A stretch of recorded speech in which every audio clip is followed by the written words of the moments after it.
Hello, everybody. Welcome to Frame Trap. I am your host, Brad Ellis. I'm joined once again by my co-host, Michael Damiani. What's up? And this week, jam-packed episode. We got Daniel Bloodworth. Yo. And Mike Huber. Yo. We have so many games to talk about this episode. We got a lot. So many games. So many games. Blood's got the notebook out. I always have a notebook. That's true. He's ready to rock. Huber's sweating about it. Yeah, I swear. But before we get into it, please check us out on patreon.com/easyallies. If you enjoy anything we do or if you want to support us on there, we'd greatly appreciate it. We got a lot of good stuff coming on the YouTube channels also. I put up a Zelda retrospective, pretty much talking about the game, an hour long. Mike's Redfall review just went up recently also. Yeah. He just played 6 hours of Darkest Dungeon 2, so you can check that out sometime in the future on our Easy Allies Plays YouTube channel. And yeah, we got a lot of good stuff, so check it out. All right, dudes, let's go. We got to get right into this. First game we're going to talk about is Redfall. There's been a lot of drama around this game. A lot of drama. I've played quite a bit of it. Huber, you did the review of it. Yeah. Let's talk about it. Yeah.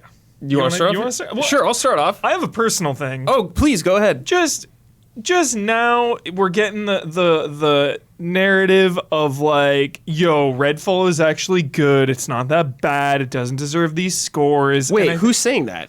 Just I get blasted with shit on my stream. Someone said they were really enjoying it. I get the opposite too. We're like, Yeah. only a 5. It should be lowered. You guys get paid off because you don't give less than a 5 ever. And I'm like, I've given come less on. than a 5. Yeah.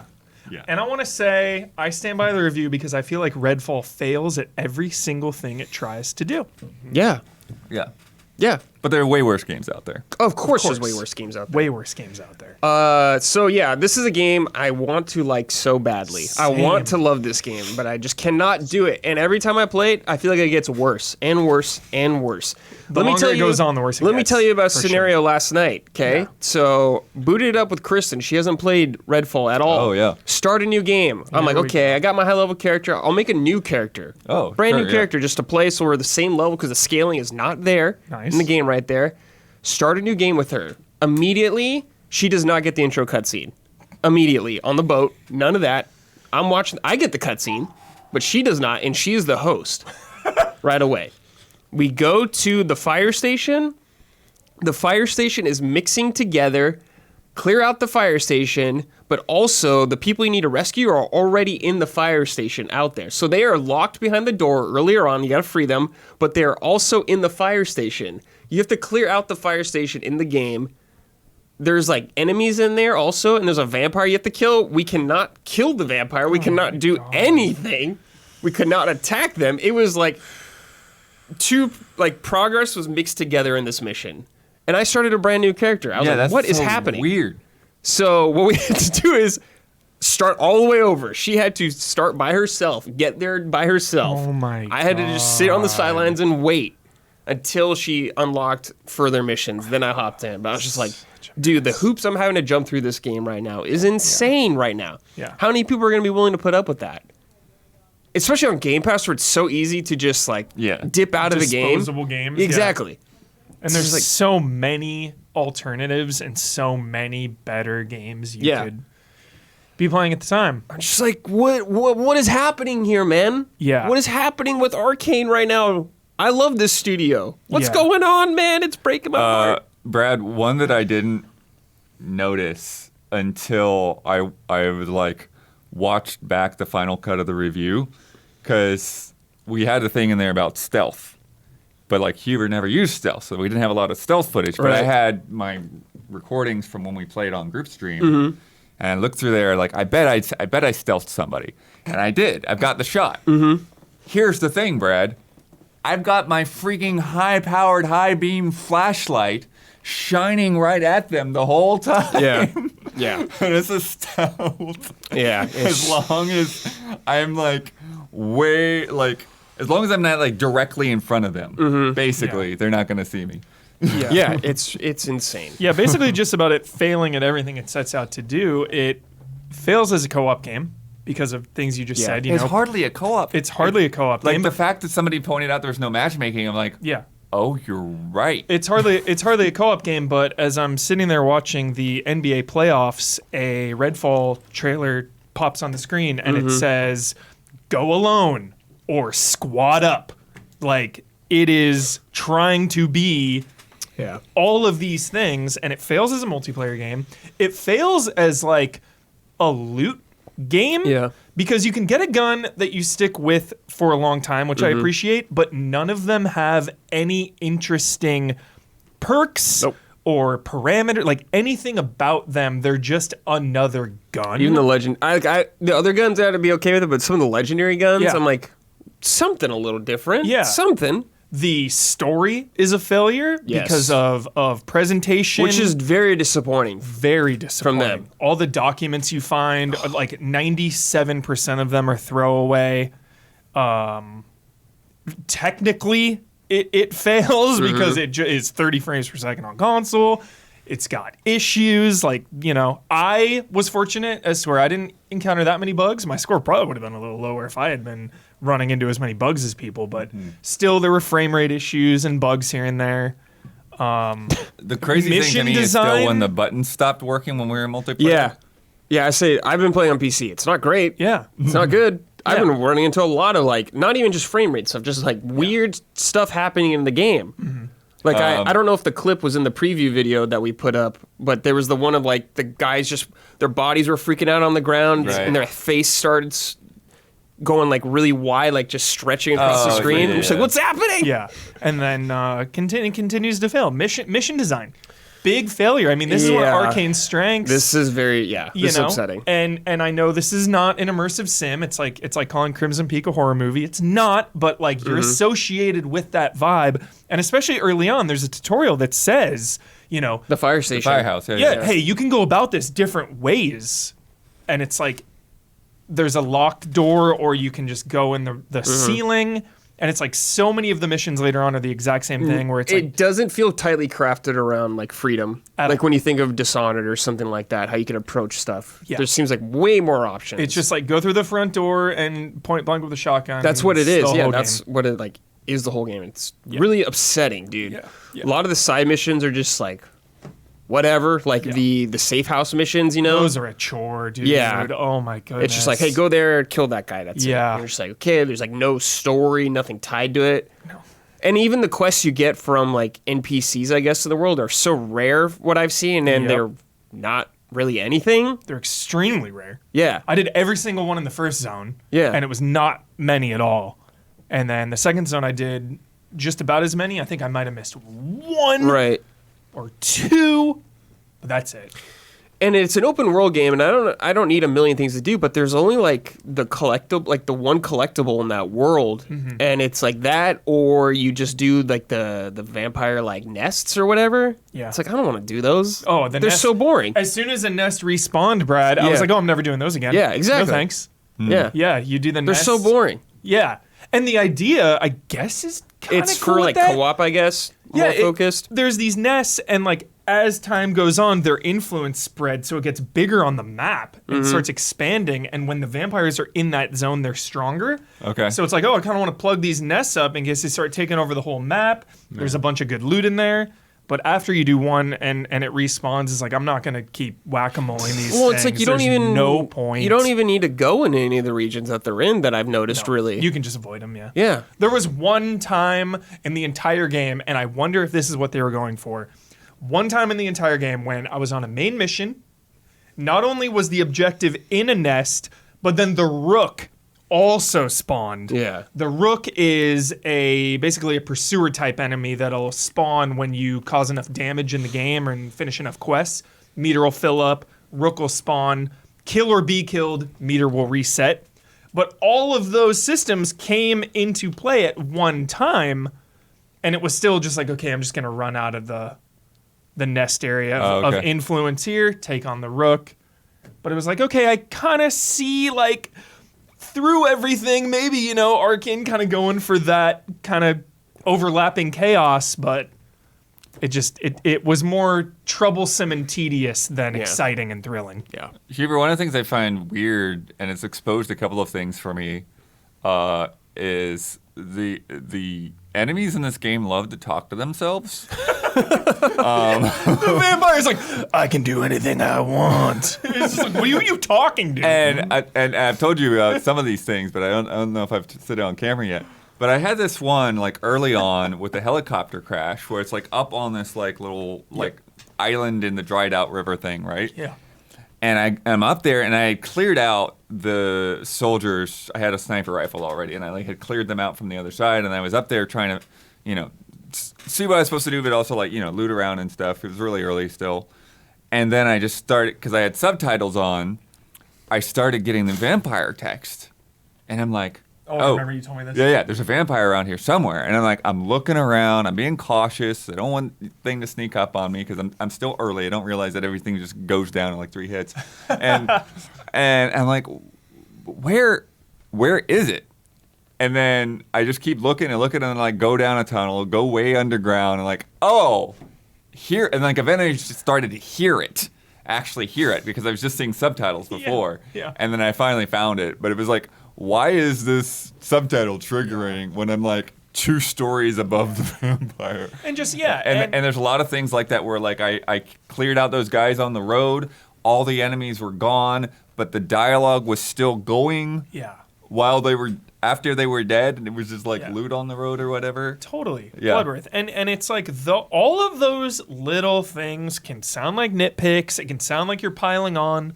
But when those things keep happening in a game that's already not great, then it's just this perfect storm. And I think that's why Redfall is getting so beat up, because you just have technical problems, just design problems, everything kind of just hitting at once. And it's it's too much. I'm not going to put up with issues when the game itself is not great, It's like, I do like the way some of the guns feel, though. Yeah. Shotguns feel okay. Good feedback. On UV gun. The is UV fun. gun, UV gun. I gotta give a shout out to the UV gun. But even for like sure. some of the assault rifles. Yeah. Yeah. They got some good feedback. Like, staking a vamp still feels awesome. Like, that's cool, But it just never evolves past those first 2 hours. What happens if you don't stake them? They They regen just health. regen health. They just regen health. Yeah, Okay. yeah. It's like one of those things. Like this is what you got to Yeah. do. But I'm like, I don't know if I've like missed the opportunity Yeah. yet. So. One time, one of the hookers or the anglers or whatever was on like a roof or whatever, and I shot it, and it went down, and I just couldn't get up there to stake it. Yeah. I was like, oh no, and then it like regen health. I was like, yeah, that's neat. That's cool. Janet's Cool Games wrote in, hearing all the negative press around Redfall, and even Phil Spencer putting his 2 cents in, the developers must feel so embarrassed. I can't even imagine what the hell happened at Arcane that led to this. Lots of drama behind the scenes. I don't know. There's like talk about Microsoft is very hands off with this kind of thing and letting Bethesda do their own thing, but it's just like something was clearly lost in the translation. What was weird to me was. With that interview, because I did go back and like listen to the whole thing, and I think we hit most of the stuff that I would want to hit on the podcast. But the one that like struck me as being kind of odd is Phil basically being surprised. Yes. That like they had done this internal testing, and like then the final review scores came like double digits below what they thought it was going to be, and I'm just like. Did you play this, Phil? Hey, I don't understand. When I played the preview, yeah, I was but like, you're playing a preview, not probably doing internal reviews, which is probably a lot more of the game. I hope the whole game you're playing through. True. Yeah.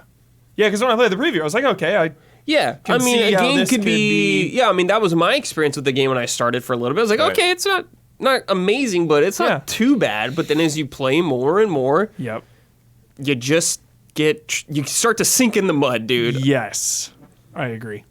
For sure. Yeah, because nothing changes. There's no like excitement. There's nothing to work towards. It's just so bland for so long there. And then once you get to that second zone, it becomes, it for me at least, it became a chore when I got to that zone. Yeah. I still want to finish it. Oh, go ahead. Yeah. I would just like one day the full story would come out, because I mean, it's just kind of strange. Yeah. How this is like such Neither- a high-profile game is such a big misfire like this, Yeah. and it's Definitely. so problematic. I hate to bring up rumors and gossip without the knowledge, but I did see a report that said they knew it was going to be bad a month ago. Wow. That's some insider, who knows, but that's just what I read today. I mean, like how long we've been in this and this business, and we've seen like different reasons. It's like, could it be any of the following, like something like that? Could it be like Arcane had a vision for this game and there was meddling, despite the interview saying one of the things too is like people keep calling it a live service or whatever because it's multiplayer, and I'm like, it's not. It doesn't feel like a live service at all. It doesn't have anything Just that 'cause the gun has numbers. would keep you in there at all. It's just like a less interesting Borderlands. I will say it is definitely built with the idea that they can just bolt on new regions and missions. It seems like but still, that's very just like a standard expansion. Of course. It's not at all Of like course. come back every day for your your dailies weeklies and all your that. 100%. I think the bigger sticking point is the fact that it doesn't seem like it was designed at all for multiplayer. Yeah. It seems like it's at best, when you're playing solo. Yeah. From Yeah, what you right. like One or watching two in- people is definitely the or best. even like just like a co-op, which is like games have been doing that. Like think back to like RE5, like how big of a difference it was playing that co-op. Mm-hmm. So who made the decision to make this 4-player, and why isn't the game designed around taking advantage of that? Right. And actually, it seems to be a worse experience Yes. Yeah. when you add more people. Well, it's also interesting because I'll keep going back to Dead Island, but Dead Island 2, like they specifically said, it's like we made this 3 players. Like that sounds like a weird number, but we made it 3-player because we felt like the balance was right, Totally. the number of zombies was right, Love everything that. Yeah. felt good when you have just 3-player. You add one more person, it throws it off. like Remnant, 3 players. Yeah. Outriders, I think, was Destiny's 3. 3 players for a lot of stuff, right? Destiny, 3. lot of- yeah, 6 it's for gonna be- raids. Becoming more popular, and I know an idea about the credibility of your rumor, but also another thing is more meddling or pressure is that one of the 2 highest profile games of the year for Microsoft first party, and maybe someone was like, "You got to get this out. We got to get this Yeah. out. Like Yeah. delays already for all of our games. Like we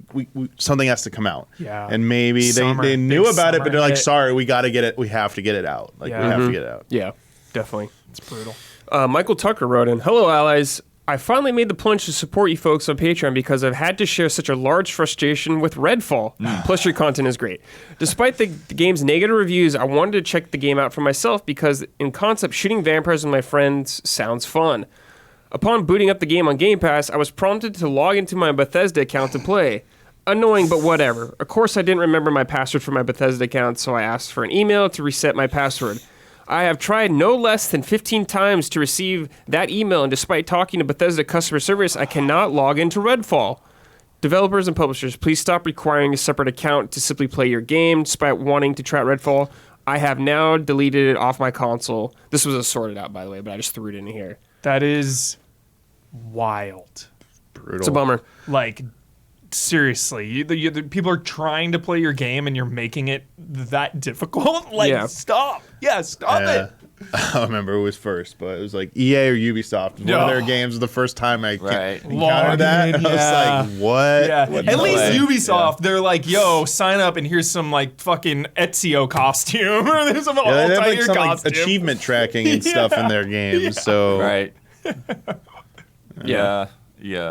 Yeah, I think that's the worst though. It's like when the emails don't come through and you're checking your spam folder and everything, and it's Yeah. like it's the right email address. Yeah. I don't know what you want. they just Yeah. want you to make another account, pad those account numbers. Yeah, honestly. for their shareholders. Seriously. Look how our service is Active doing. monthly users or whatever. Yeah, boost those AMUs. Yeah, it's a bummer. This game's a bummer, big time. I'm hoping it can have some sort of turnaround in the future. I'm not Same. holding my breath at all, but that'd be great. I would love to get, or I would love for it to get a little support and be a better game in the end. But Yeah. it is frustrating, especially right now.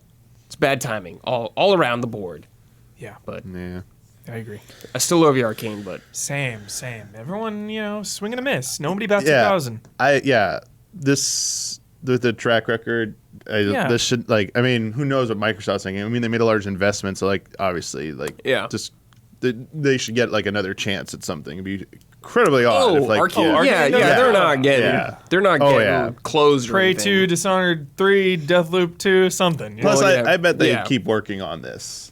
I think there's a point where it'll get to a spot where people will go, this is when it should have been released. This seems more like the state it should have been at launch. Yeah, I would bet my life that there will be a paid expansion, or maybe they'll even give it away for free. Yeah, I think they said there was going to be like new characters you can get or something like that, but Yeah. maybe one new zone and clean it up a little bit. But Yep. I mean, you can't reinvent the whole game pretty much, so it could just be a sunk cost. But I don't know. At least they have their other studio working on something. I assume it's going to be Deathloop 2 probably, because that seemed to do pretty good for them. Maybe. This close, you think? I mean, it's not going to be right away. Yeah, I know. can I like see them it. doing pretty much anything. To be honest, they could begin on a new IP again. Yeah. Same, yeah. And Yes, but Arcane has needed... Their games haven't sold historically super well, despite how critically acclaimed they are. And I think Deathloop sold pretty... or okay, maybe, Blood. But I don't know. I feel like Deathloop 2, I would personally like them to do something brand new. But I think Deathloop 2 is kind of like a safe thing for them. Yeah. Yeah, chill on Dishonored for a little more longer. One more? Yeah. Yeah, I want Dishonored Do 3 one badly. more, then Dishonored Or 3. I don't Prey know. I 2 think would Dishonored be... 3 might be next. Yeah, Prey 3 or 2 would be cool, but I don't think First Prey sold very well, but Yeah. it's a different time now, so maybe. Sure. I think Blood's right. It's usually what you see when a studio has a misfire. They go back to the well, yeah. I mean, it's what happened with they've been Cyberpunk with CD Projekt Red. They've been like working to rehabilitate that game, obviously, but like in the wake of that, Witcher projects. It's not a bunch of Witcher stuff because it's for Witcher, so we're gonna get back to that next. So, That's such an interesting comparison, Redfall and Cyberpunk, because Cyberpunk was like straight up broken game, broken game. But obviously the PC version wasn't as bad, and then still though through that, you have a solid game in there. There's like a solid story, cool missions, I'll say cool world. Cyberpunk had much more. You could see much more of a solid game in Cyberpunk. Despite how broken it was technically, you could see it was like, if this was cleaned up, this is a better game. Yeah, where it's like, dude, if they clean up Redfall all the way, will it be better? Like, I don't know. Yeah. It's an interesting comparison. Yeah, because most of it's not really about technical stuff. It's about design decisions. Yeah, that's, exactly. That's very true. So, Also, and like, if they weren't doing it, who knows what was true, but like how hands-on Microsoft was or not, but Microsoft, please offer your resources to at the very least help with like QA and stuff. It's like, man, like what are you doing? Yeah. Like if they, I mean, it sounded like they didn't know, but like that's also another thing. That's like a project manager problem too. It's like twofold. Like get these teams more resources so that if they have to crank these games out, a little faster than they're used to with these tighter deadlines potentially, help them out a little bit. I don't know what was going on behind the scenes, but like if that was a problem, it's like, do something to I help don't your even know newly if it was acquired necessarily studios. about deadlines. I mean, again, like It that could goes not- back to yeah. like some of the, like the frame rate thing and stuff like that. That was them just not being ready in time or whatever. But the other things, I don't know. Like, could have given them all the time in the world, you would have ended up with the same game because it just didn't. It just felt like they were blind to the issues it had. Yeah. Honestly, it could just have been like a communications thing where Microsoft, like Arcane was telling them we're good, and Microsoft's like, okay, yeah, we trust you. You have a good track record. And coming off Deathloop, I wouldn't F with anyone or anything. Yeah, right? it could to give a little bit of a benefit of doubt. It could have been that, but after seeing what's happened now, I think Microsoft should step in and be like, all right, we just want to double check this time. We're gonna send them in just to be sure. We're giving you these resources, and we want someone in there to give us like more frequent updates on your next project, just to ensure smooth sailing for the next one. We trust you guys are good, but we just want to help you get there. That's why we got you. Smooth that over. Collaboration. A bit. Yeah. All right, let's move on to our next game. Damiani, you've been playing Xenoblade 3 Chronicles 3, the Future Redeem, which is the DLC, the story DLC for this game. Yep. It is, first of all, completely standalone. So you do not need to have played Xenoblade 3 to unlock it. I assume you want to, though. So let me explain it. Standalone isn't like it's available right away. Yeah, so you don't have to progress to the end or something. Yeah, none of your progress from 3 is relevant whatsoever to this DLC. You start over, new characters, new story. Obviously, playing 3 will give you some narrative, rewards in terms of like, oh, I caught that. Obviously, it's a prequel to 3, but a sequel to 1 and 2. So it takes place after 1 and 2. It takes place. Awesome. Okay, first of all, before I go any further, like this. The concept of this DLC is a spoiler. So not just like the Xenoblade 3. It's like you need to have played Xenoblade 1 and 2. You really need to, like, at least watch the YouTube story videos before you go into it, or you're gonna kind of be a little bit lost at a few things. And yeah, just describing this stuff, there's gonna be spoilers in here, possibly for 3, because this DLC acts like you've played through 3 in some regards. That, like, revelations of basic things that are also in 3's world just like happen. They're not like treated like specially. Skip to the next game on the timestamps if you're worried. Then Yeah, exactly. So that's the warning right there. Yep. Yeah, like because like in the first hour or so, you fight like Mobius consoles again, and it's just like and then you like decimate them because your main characters are badasses already. So it's like there's none of this we're like destroying flame clocks and saving Agnes. Yeah, and you're Kevin. It's just there. You know about it. Like we give you like a 1-sentence description about this and we move on because there's more important stuff here. But yeah, it's essentially it's just kind of like the same structure and like same systems as the main game. They've added on a few new things. As I said, it's a brand new cast. And the best part about this is finally the thing people who've played the previous games have been waiting for. Oh. This is where you get Shulk and Rex show up. Freaking Rex's reveal, the most Giga Chad thing ever, dude. Like the team's fighting this giant robot thing, this Pharaonis, and they're like, it's just a giant mech with lasers, and it's like Shulk's already showed up. You got your party of 4 of your new characters, and you're like, it's about to do this devastating attack, and like he just shows up and like repels it. He's like, "Yo, what's up?" Revengeance. Dude, yeah. He's like, "Hey guys, what's Jack's up?" back. Yeah. But yeah, it's sick having Shulk and Rex from 1 and 2 being in there.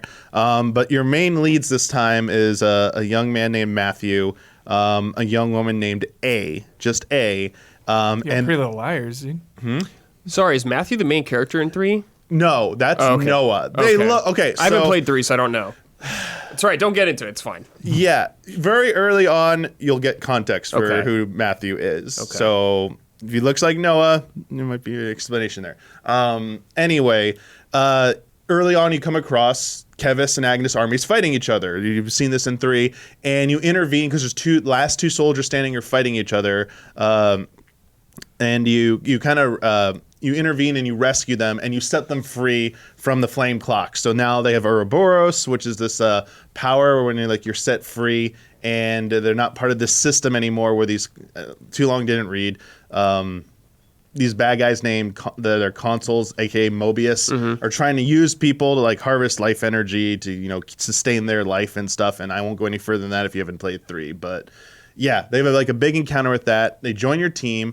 And then what you are doing as the main characters, you are out trying to find survivors from the first city. So if you played Xenoblade 3, you eventually get to this location called the City. And it's a place for people who've been freed, like from the Matrix. Like it's like Zion, basically, from the Matrix, if you don't understand this. And the first one, though, was destroyed. But this one's taking place shortly after that has happened, and you as Matthew and your friend A are setting out to find survivors and reunite with them, but also your little sister has been separated from you, and you're also trying to find her as well. And that's when you stumble across these 2 soldiers. You bring them into your fold as well. And then you come across Shulk and his band called the Liberators, and you join up with them. And that like playing the game, it's the same systems. You got your art. It's like everything works on like cooldowns. You can do like art canceling. You got instead of Ouroboros, like the big mech things this time, you have something called Unity attacks. So it's the same meter and mechanic. It's just when it fills up, you can choose who you want to pair up with this time of your up to like 6 party members. And there's a menu that'll explain the benefits of fusing with a different person. And it's just like a really cool cinematic attack. And it's a really good finisher. So if you're not familiar with Xenoblade's battle system, you can start with an attack that does a break, and then you can do a topple, and then you can do a launch. It's like the 1, 2, 3 bread and butter of how to inflict maximum damage. And then there's like one of multiple things you can do as a finisher, like a smash, which will like slam them down, or like a other thing, like a burst is another thing. And by fusing with those characters, that flashy attack will achieve that this time around. And it looks freaking awesome when it does, especially when you do it as a finisher, like the first one with Matthew and A. It does just like this giant like nuclear green explosion looking thing, just like mega blast or mega slam. It's like super freaking intense. Love that. I was like, holy crap, that's insane. Big, large zones.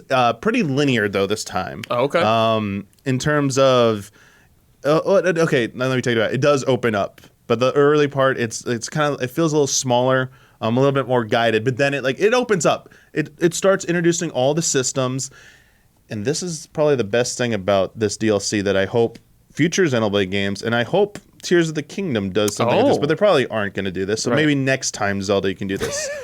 They changed how you progress your abilities. You do level up, but the way to power up your skills, unlock new latent abilities, brand new arts, is by earning affinity points. And you earn these through a multitude of different things, which all encourage you to explore and go out into the wilderness and like actually take your time, finding random hidden landmarks, finding hidden treasure chests, they're called containers in this, doing certain kinds of skirmish fights. Basically all the stuff that you were kind of doing in 3 and was part of like side quests, any kind of exploration or optional combat stuff feeds into that. And there's a whole system for tracking those percentages. And then when you get those points, it's a pool for all of your characters. And you choose which abilities you want to like unlock or upgrade.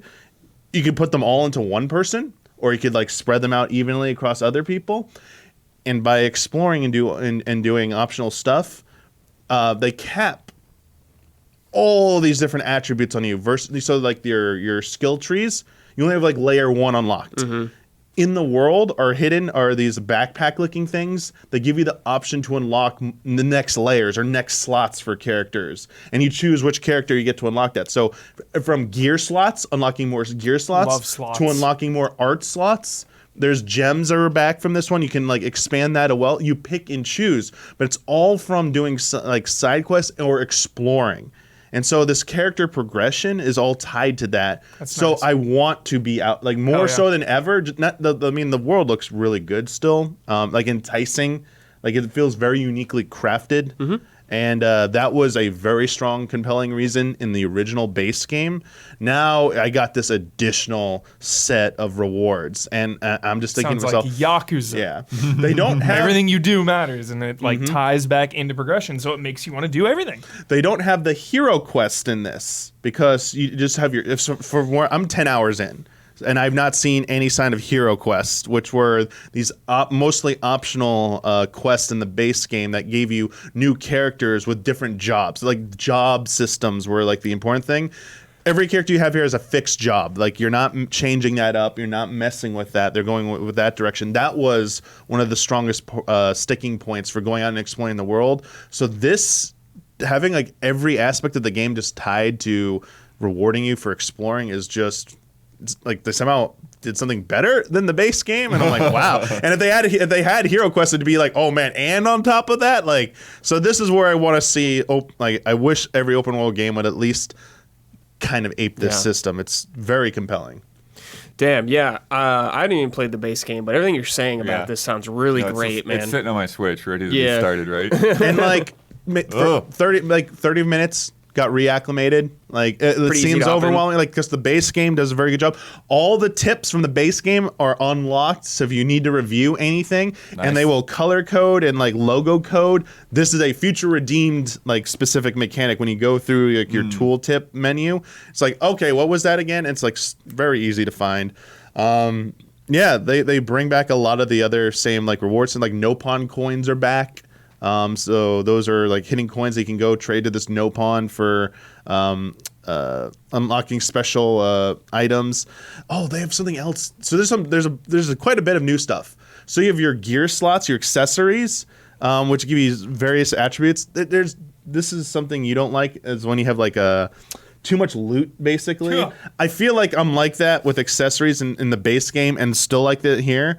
But one thing they added is they have a 4 slot now, but it's for a tactical book. It's like a skill book that can like improve certain attributes. It's slightly different, and it ties into I think it's if I'm remembering correctly, it ties into the chain attack. Chain attacks are back. Took a little while to get them back. I was like, are chain attacks in this game? I'm like, and then they showed up again. I'm like, all right, they're back. It's a little bit different. So again, there's no Ouroboros. So in chain attacks, you could build up to like the final instruction or order was to call in like the mech basically and do like a final mech attack. You don't have that anymore, so now you want to do like you want to build up to your like unity fusion and do something like that, which is kind of nice. But it's mostly plays the same and still looks just as cool. Same music for that. Does reuse some music from the base game, but oh boy, do they have some new tracks. Nice. And they are tracks from the previous game. Oh, yeah, because characters, I assume. Okay, I have to say it. Like, I know I did not stream this part, and I know people probably wanted to see my reaction to this, but the part where you get to, like, the second major area, you come over, like, this, like, hill, and you just see Colony 9 from the first game. But it's, like it looks like the Last of Us version, where the flora and fauna have just like grown over everything, but it's also not quite complete. There are parts of it missing. Like, wait, what's going on here? It's like not quite the same. And Schultz gives you the tour. You go to Dunban's house. You've got like they have affinity, like the heart-to-hearts are back, and those also feed into your affinity points. And you get like, they just give you nuggets of information. Cool.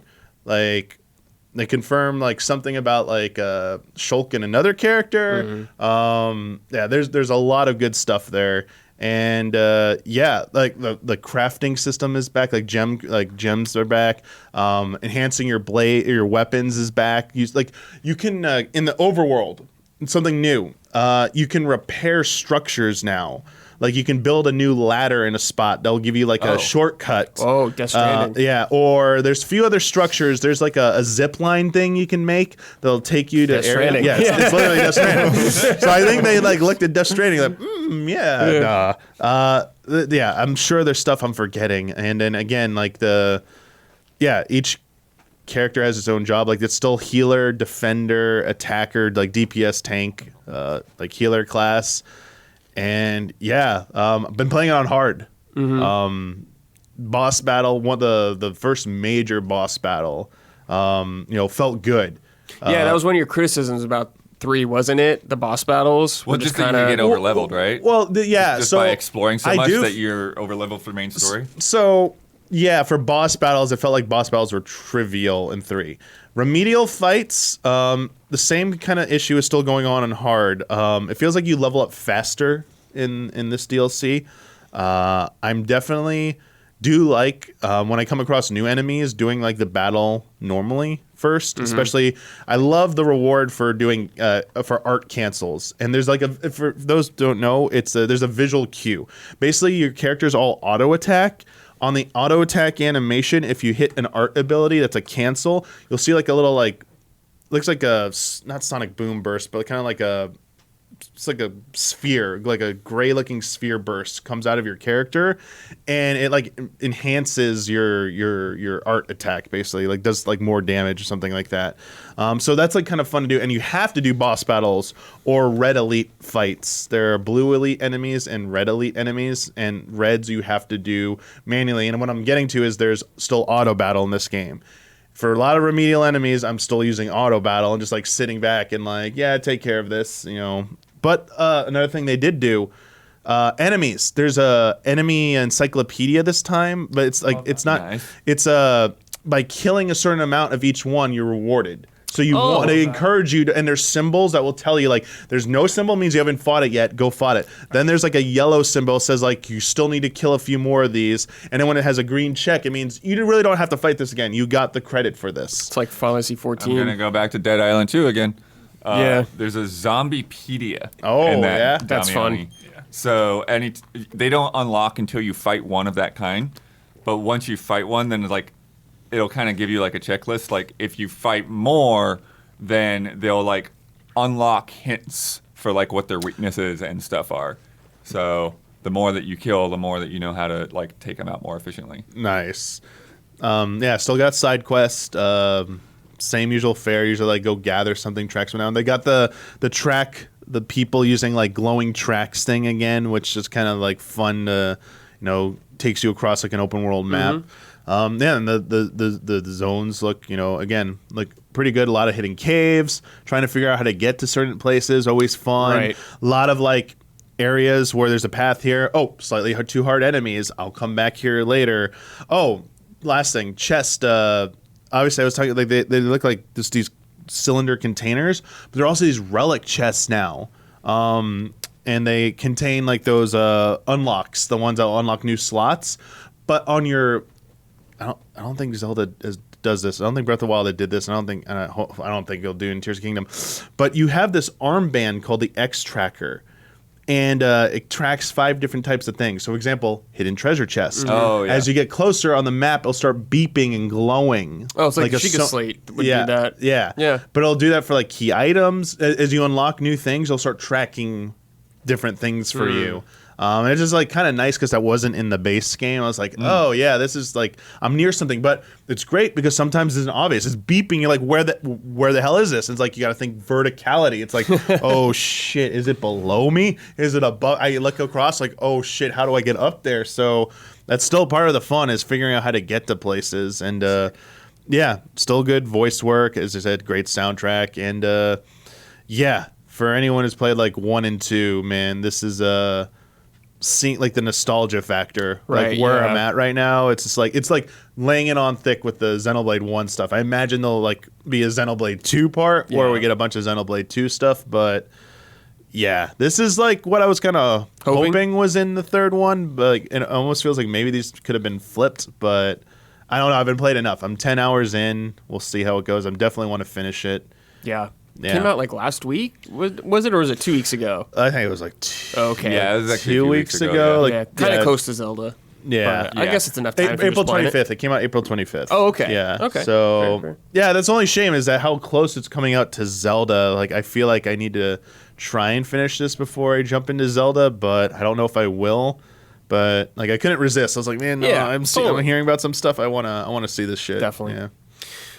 Son of Sparta wrote in, this was a keep it up. I'm just going to throw it in here also. Xenoblade series gets a healthy amount of well-deserved recognition for its sense of scale, but today I want to shout out another aspect of the series that deserves some more love for how good it is. The cutscene direction and cinematography.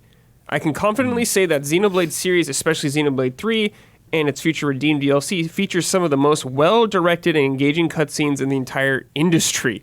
They literally put a full feature film-length cutscene string in the base game at some part of the story, and it's so well directed and so captivating that the first time you are playing through the game, you don't even feel like you've been watching an in-game cinematic for well over an hour. So keep it up, Monolith Soft and Xenoblade series. Keep giving us those glorious cutscenes. Sounds like MGS4 right here. I mean, it has a lot of cutscenes. They do both. I don't want to call them like they're not really like pre-rendered, but like they clearly like a little higher fidelity models are being used. Sure. Yeah. Then they have like just like the in-game with text bubbles, but it's still voiced. And then they have some that aren't VO'd, but a majority of the game is VO'd. I had to keep it up. I'll just say it like now, Yeah. I guess, because it's related to this. My keep it up is a text auto advance, man. Every game that allows you to have that, it's just so nice. Yeah, it is. And when it's timed nicely, it doesn't hang for too long. I feel like this Xenoblade 3 is like they did in the base game, and in the DLC they retain it. It's just nice to have that. So you just like put the system down like nice and just watch it and enjoy it, and like, you don't feel like they hit a button and hold it up. So it's just nice, and comforting. Yeah, definitely. Sounds sick, dude. I would love to get to this someday. I'm glad you're enjoying it, I feel like though. you do need to like. I need to play 3 first. Yeah, and like anyone would again play at least like one. Yeah, I've played 1 and 2. or 2. Yeah, I don't think you need Torna. I haven't played Torna. I haven't played Torna. But I don't know if I'm missing. Oh, interesting. Yeah, I've not played Torna. someone told me the only Torna stuff's in the base Xenoblade 3. It's not in Oh, the okay. DLC. So Alrighty, Blood, let's talk about Harmony, The Fall of Reverie. Yeah. This is Don't Nod's new This game? is Don't Nod's new game. Okay. Pretty different than a lot of the stuff that we played from Don't Nod, because like it's always been stylized, but it's always been 3D, you know, and it's a little bit more about like being in the world and such. And this game is closer to visual novel style. Yeah, I heard that. Yeah, and so it's basically all talking dialogue trees. There's not even like an inventory or anything like that.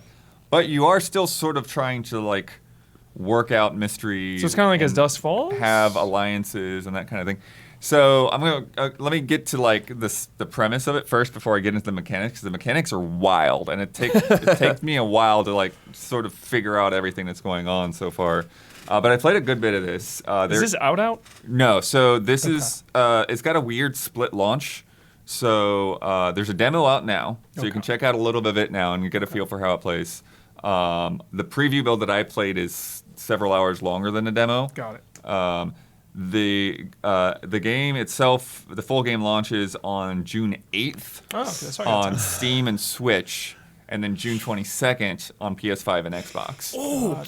On Final Fantasy 16 Day. great days. 2 great days there. Yeah. All right. And 22nd. Yeah, Perfect days. So rough, a little bit rough timing, but but yeah. So it's interesting. So more animated style. One of the nice things is that when you get the big cutscenes that are like kind of between the acts and at the start of the game and stuff, like really well animated and stuff. Nice. I'd even say that like even though you're just kind of like looking at character portraits in front of backgrounds a lot of times, all of the art looks really nice.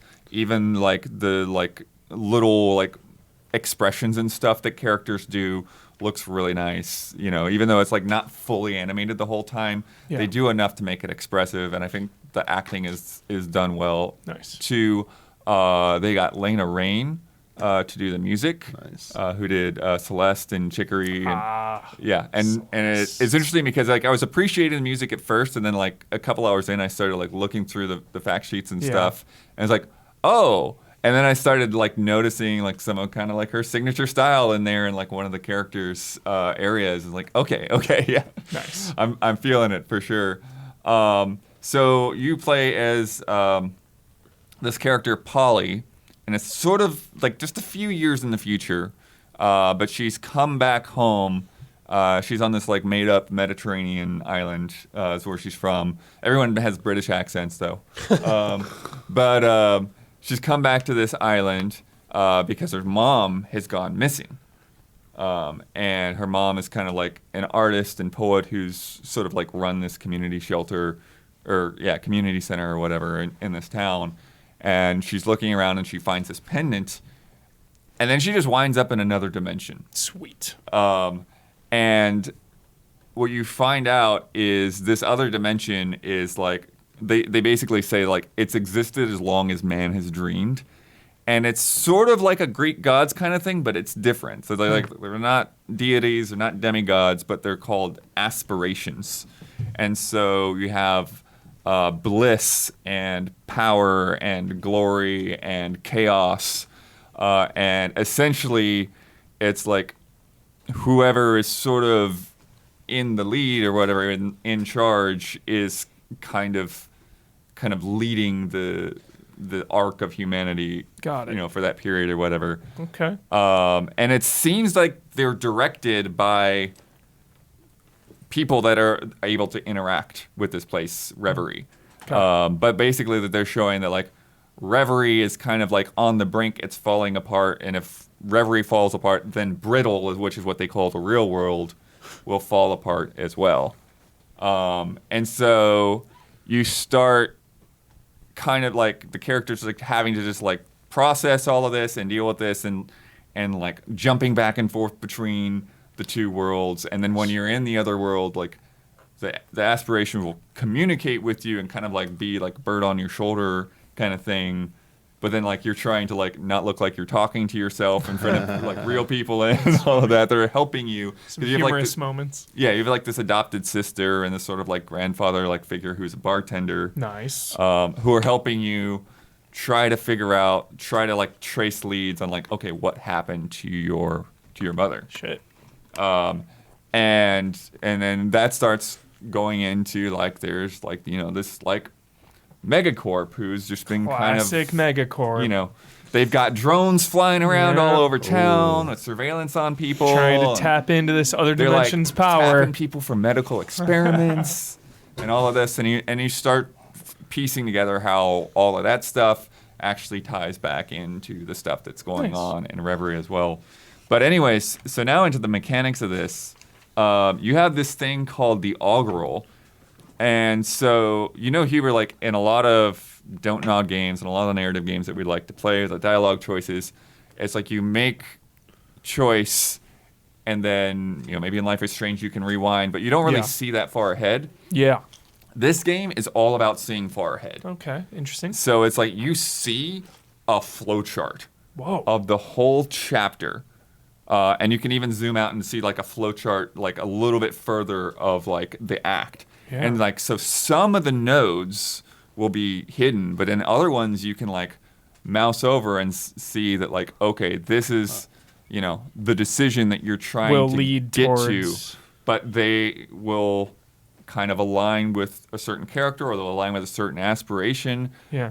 And to an extent, it actually it's weird because it almost starts to feel like you're playing like a board game or a strategy game because it's like, okay, I want to get to this outcome, but to get to that outcome, I need to sort of plan my route to get there because to do certain outcomes, you need to have crystals. Like you need to have X number of crystals. And you look at over here and it's like, okay, well, to do this thing, I need 2 bond crystals and 1 power crystal or whatever. And then from that, I will gain like 15 bond crystals. Or over here, I'll need a truth crystal or whatever. And some of these things kind of go up parallel. And so it's all these little crazy things. And then there'll be some paths that you have to do like 2 other things to unlock that path. Yeah. And to get to it. Would this make you pick choices narratively that like you're not really feeling just to get to different outcomes? That's the thing. There is a little bit of that. There's that like back and forth of that have to be dynamic that. of Yeah. like what do I want to that. do in the moment versus what do I want to do long term. Yeah. And like who do I want to align with? Because that's the other interesting aspect is after you get through a couple of chapters, then you start to see this alignment screen of like how much you've bonded with each aspiration. And it's like, do you want to, which one of these characters do you feel the most aligned with? Do you want to sort of, be in power, or do you want to try to keep them all in balance and keep them all in check? Interesting. And then like going certain ways is like, it's like, well, if I go with this option with these characters and their plan to like infiltrate, then I can't take these other characters with me, And so it's like there's certain things. So that's what's interesting is because some of the things, like you're very clearly like, okay, I'm making this choice over these other choices. Yeah. And then there are other things that are like the consequences you can't see until further down the road, and then you get to this next chapter. And it's like, oh, this path is blocked out because you did that thing back there, and you can't go down that path at all. That's not even an option. So now you're gonna have to figure out whether you can. I've been in so many situations where it's like, oh, I was going for this thing, and then I get over here, and it's like, oh, I don't have the crystals to go that way, so it's not gonna work out. Okay. But then I will look at it, and it's like, oh, well, I couldn't have done that anyways because that dude's not even here right now. Yeah. So it's just very interesting. It is, to piece it all together. And I like the that fact they're doing something different too with choices. Yeah, there's so many different like permutations of like the constant like branching. Yeah. Branching. It's pretty crazy. Yeah. Okay. Yeah. I mean, and Don't Nod I Trust, even though Twin Mirror was like, Vampire. it's okay, Vampire is all right, but you and I, Bud, we go all the way back to Remember Me, so. Yeah. I'm all about it. I'm all about this company, and I'm all about trying something new with choices, not just because like Tell Me Why and Twin Mirror was just like, okay, we're gonna try to do Life is Strange again, but it's not Life is Strange, Right. and some minor variations on that formula. But this seems like a pretty radical Yeah. mechanical Well, shift. it's crazy too because like each of these aspirations, like they really have like gone like all in on like how their characters look distinct, and so like Bliss is just like this like punk kid with like her hair tied up, and she's always like she's got like a video game controller when you Sick. first meet her and stuff. That is Bliss. And then Power, it's funny because I don't feel like you can actually get the sense of scale of how big he is. But then like you like go into his stronghold and there's this massive throne there, and like, oh, I guess Power is like a giant. And then Awesome. Bond, who I've actually been aligned with, like just trying to get everybody to work together. Hell you know? He's just like kind of like a shirtless guru who like lives in an estuary, and there's just like a mangrove with like pillows laid out on it and stuff. Good music in his section as well. But that's the thing too, where like I feel like partly depending on which choices that you're making like in the investigation, because most of the time you spend in the real world. Yeah. Then when you get back to Reverie, the places that you end up seeing and the conversations you end up having kind of end up being tied to, okay, well, who were you aligning with Yeah. in your flowchart? Yeah. I wonder if some, you said you didn't have the resource at one part. I wonder if New Game Plus lets you come back, and then it's like, okay, well, I have enough resources now to Well, that's make what's some of interesting these. because you actually can't like there's like an overall bank, Yeah. and like so like an act, like at the end of a full act, like you might need so many of this crystal to pick this choice or pick that choice, right? Yeah. This will be the power choice, so this will be like the truth or chaos choice. But in a chapter, it all kind of resets. Got it. So when you start off a chapter, it's like you have no crystals, and so like, okay, figure out which way I need to go to get to the end of the chapter, and then you kind of like get a larger sum that goes to the full act. Yeah. And then, like I said, the alignments for each different person. So. Sick. Yeah, I feel like this game its structure is designed for people who like to be in the moment. And Yeah. be like, I'm just gonna I'm choosing here. Like That's what I rock. it's like so for you, but they Yeah. want to they're gonna paint you all those like consequences. Yeah. So like they're gonna make you start second guessing and Yeah. stuff. I feel like they like don't want you to do that. They're trying to like give you that anxiety of Yeah. like think about your even this is how we get you to think about your choices more. It's like no, I like this dude in the moment. Let's go with him. And so Yeah. it's like look where this is gonna go though. And it's like oh crap. Because you're Anxiety. like I want to go with this result when Blood said that But it, result. like, leads but to it's like you have to catastrophe. side with like bad Yeah. like people you don't want to or something. You're like damn it. What's crazy too is just sort of that visualization of like things happening at the same time, because there'll be times where they'll be like sort of like parallel paths, and so like you'll be trying to like gain this person's trust over here on this side, but on the other side like your companion is starting to sort of freak out, and it's sort of like, okay, which one of these things do I address right now, and how do I address it? And then like one of these things that you're doing has sort of an impact on the other, and it's interesting because depending on how you play it out, it's not just I want to get to whatever path. It's also balancing like how am I managing these characters, how am I balancing these relationships. Totally. But it's cool. It's just very hard to kind of wrap your head around. Yeah. And you could still play it in the moment and just kind of like see where the story takes you. And then Totally. they were saying like, hey, feel free to run it through like a couple of times and like just the Don't preview nod. build. Oh, wow. Yeah. Just to see the differences. Awesome. Sounds cool. Yeah, don't know, dude. Just killing it with some new IPs after Yeah. Life is Strange, and And that's they what they got said they that- wanted to do. That Witcher-looking kind of The game coming. Witcher-looking one, yeah, Yeah. super hyped on that. Right. Yeah. Cool. Awesome. Good for them. Keep on keeping on. Don't nod. We need you. Okay, this next one, this game's been clawing at me recently, where I'm like, dude, I want to play this so bad, but I cannot, because it is a break. And you started it yesterday, Huber. You played it for like 6 hours straight. Oh, shit. That is Darkest Dungeon 2. This finally came out early access 1.0. Yeah. It's now available on PC only, I think, for now. Yes. I didn't bring it, but they sent me a card in like this like homemade paper envelope with like a wax seal on it. Sick. Yeah. Yeah. And it was just like, face your failures. Yes. That sums up the game nicely. Oh, yeah. Dramatically different from the first one. Yeah. Big changes for this. big changes. They did not want to make the exact same game again. So it is quite different. I will say combat, though, remains extremely similar. It's still like the very turn-based Turn-based, a lot of the same mechanics there. Obviously, a ton of nuance and minor variations on combat, of course. But I am... Let's just say... it's over. Let's just say I opened my eyes this morning, and the first fucking thing I thought about was like, I need to play more right now. right now. As soon as I opened my eyes, I was like, Darkest Dungeon. Darkest Dungeon. Yeah. It is so good. They got rid of some stressful stuff while also keeping the hardcore stressful nature of the game, of course.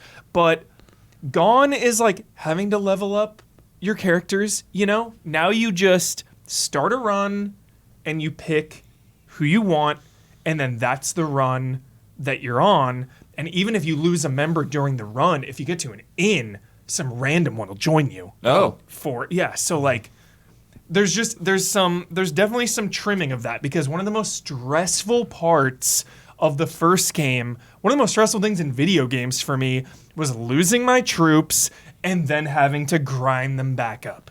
And like, I really like that. I love it. But also, at my age and in today's gaming world with a billion things to play, like, it's a grind. Yeah, I was going to say, I guess it's a lot. If it just feels too long after a while, like maybe doing it once or twice, but a game like Darkest Dungeon where your party members die often, I would say. Yes. If it just starts to feel annoying after a while. Yeah. I think having that feeling of loss and dread is still super important. Definitely. So yeah, just a lot of different things here. The main thing is, instead of the Hamlet in the first game, the Hamlet is basically your hub in Darkest Dungeon 1, and this is where you upgrade everything and, you know, manage your troops. There's a lot of management in the first game. Not so much this time around. You know, everything is more streamlined, but it still retains, you know, the difficulty and the progression. You still get, you know, roguelike currency. This time you get candles and you pump up your troops and whatnot, unlock troops, unlock items that can then be found in the world. But instead of the Hamlet now, you have the stagecoach. So you're driving this stagecoach, which handles terribly, by the way. Sorry. Like, I mean, it is a stagecoach. This thing is They're not known for handling. Yeah. It's like racing games with a mouse and keyboard blood, you know? Sure. It's like, I need my stick. analog stick Well, or do you have to, something. like, dodge stuff, or is there any, like, penalty for steering bad? Yeah, you can, like, you're thinking, like, ram into things and it does There's damage. like logs in the road Oh, and stuff. that's Yeah. funny. Yeah. But then there's also things you need to hit, and that can, like, drop food and stuff, but it's like, I'm trying to hit it, but my stagecoach is, like, out of control. That's weird because Yeah. you're hitting it with your horse. Yeah. There's not like something in front of you Yeah. to ram something. Yeah, it's more. It's a great comment. It's more roguelite than ever, truly, because you know, you go on your run with your troops, you win or die, you get your candles or whatever. Mm-hmm. You can then take those back and pump those into, again, a variety of things. You level up each character. You use them to unlock other characters, which is kind of weird because there's a little less incentive to use different classes. I mean, I'm sure I'll get into that later. Maybe some classes are better in certain areas, but it's like, yo, I kind of like my healer, my tank, my, you know, ranged person, and my melee person. So it's like, all right, I'm kind of set here. Whereas the first one is like, okay, it's who do I have? Who's rested? You know, I kind of like that aspect in one so far. Mm-hmm. But it is nice to kind of just be able to pick who you want and for convenience. Also, a new cool thing is each of your heroes has a story now. Oh. So you'll come to a spot, and it's like, all right, who do you want to go on the story? And then you choose your person, and there's like 5 chapters basically for each character. Cool. And it'll give us like some backstory into them. Sometimes it'll be a fight. That's how you unlock additional moves. So yeah, I like that. That sounds cool. yeah, really cool. So there's like more story progression. Story's just a little more streamlined. Like you're taking off, and just the way it's presented to you, the narrator will be narrating and images will be going by as you're speeding down on your stagecoach. So let me stop you real quick. Yeah. So when a character dies, yeah, they're not permadead? correct. Okay. Yeah, they'll die, but for that run they will be dead. But then when you start a new run, it's like, okay, I can just pick that class again, and they will still have Those things you've unlocked? everything that they've unlocked. Oh, okay. Okay, yeah, got so it. that stuff is permanent. So you Gotcha. really feel You retain all that. Yeah, at you least. really feel those permanent upgrades. There's a Okay. ton of upgrades to go. And just the fights are so crisp. Mm-hmm. And just The new models look pretty nice, I think, in motion. yeah, it looks really nice. It's like a little more 3D this time. The first one is like that hand-drawn 2D. Yeah, but like their animations in the first game were like very limited. Very limited. Yeah. But now, like I saw you playing, like your Yeah. knight guy was like dragging his weapon across the ground and Yeah. stuff, which looked cool. combat feels so good. It feels I just have started playing, and combat is already singing. So, I mean, that's one of the biggest things because you're doing Yeah, a lot of that. Definitely. As for the routes, I'm on chapter 1 or whatever. I've gotten to the end boss, but basically, I'll walk you through the loop, and that's pretty much all I have to say about it. Is there's, at least for the first zone, there's 3 zones for the first chapter, and you're riding your stagecoach, and there's branching paths. First zone, not a lot of paths, to go, but each, think of Hand of Fate. If anyone, Hand of Fate vibes, it's like, go down this path, you'll have an encounter and maybe a bonus or something. Go down this counter or this path, and there's no encounters, but maybe not as good of a bonus, or different types of things on each route, ranging from find an item to find some people to help to, fight a strong enemy and get, a really good reward. So then after each zone, you get to an inn.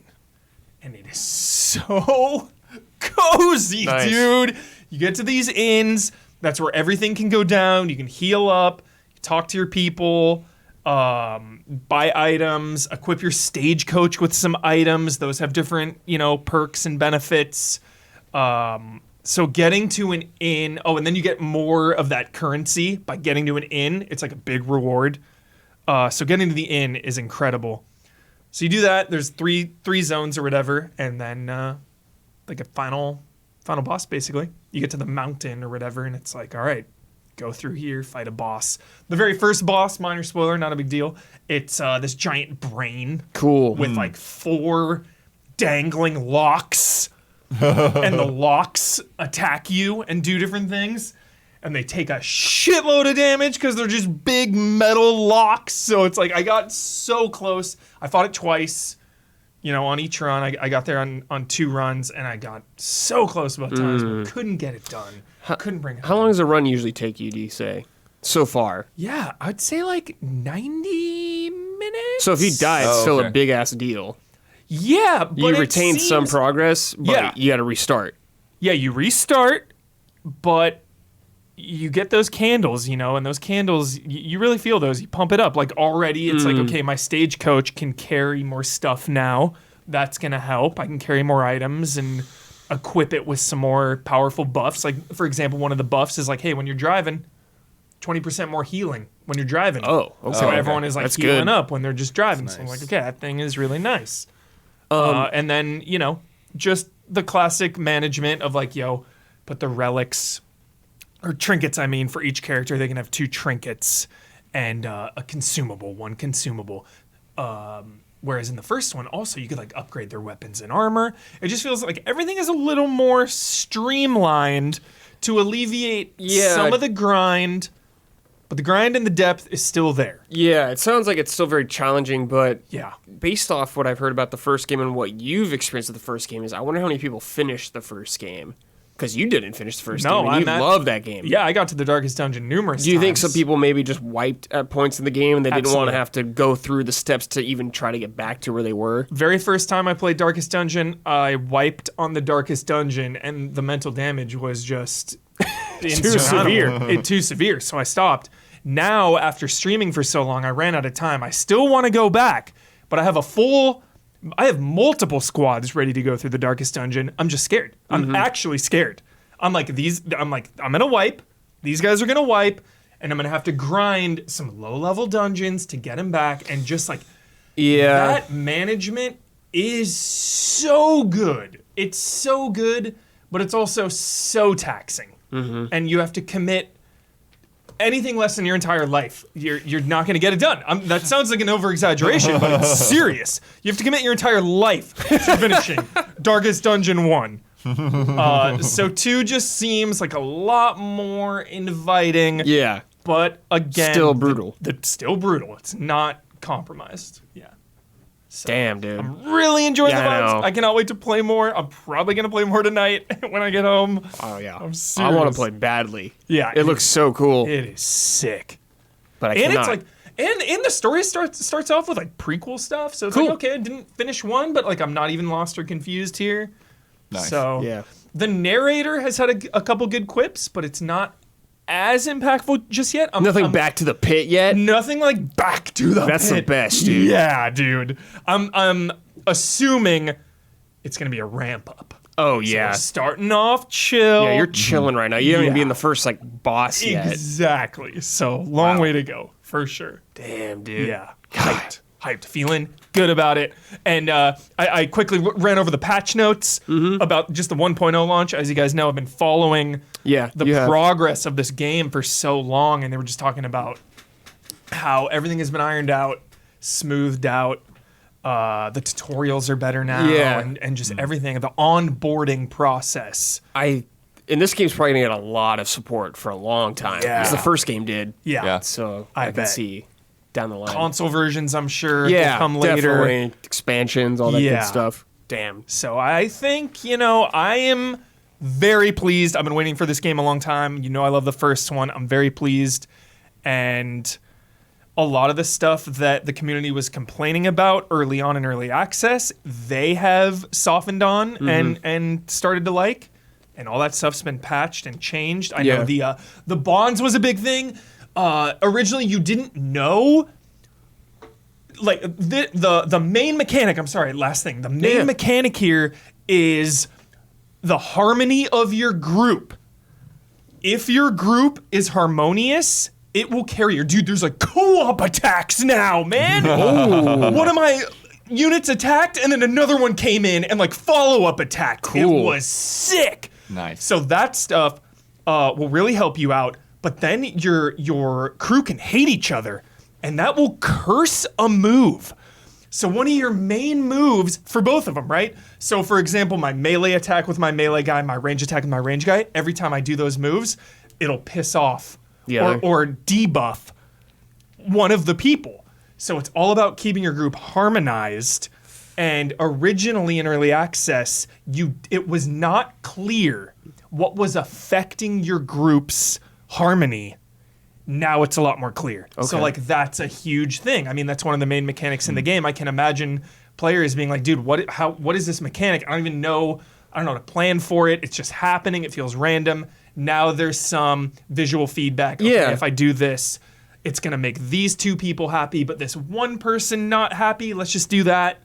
So it's like, yeah. Can you give me an example of something that might cause some friction or some harmony between them? You'll go up to people on the side of the road, and depending on who you choose, like in your crew, you'll get certain buffs or debuffs. It'll be like, plus flame, plus food, or like minus flame, minus food, but it'll help these people.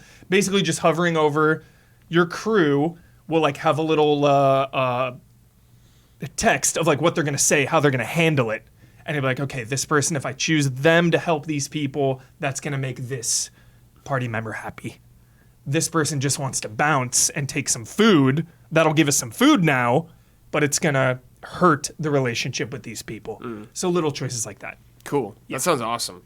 Yes. Huber, I've barely played the first game, but I did like it. But it seems like maybe if there could be some like Some people may prefer one over the other. It seems like with these games so Yeah, far. I do like that it's very different though. Same. I think that's really cool. They tried something different. I think it is so cool because it's like, dude, I wouldn't mind just like playing one on the side, like while I'm even playing two, because I want to finish. We have unfinished business, Like, chat. We have unfinished business. With all the support one got, it's like wanted to try something different. Different vibes, completely different vibes, but also still that same feeling.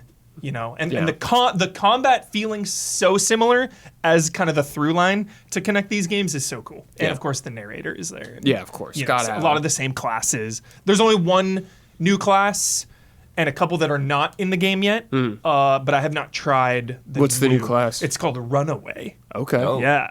And Sick. I'm intrigued. I'm actually intrigued by the story. It's like, yo, tell me about this Yeah, Runaway. okay, I want to hear about cool. this. Yeah.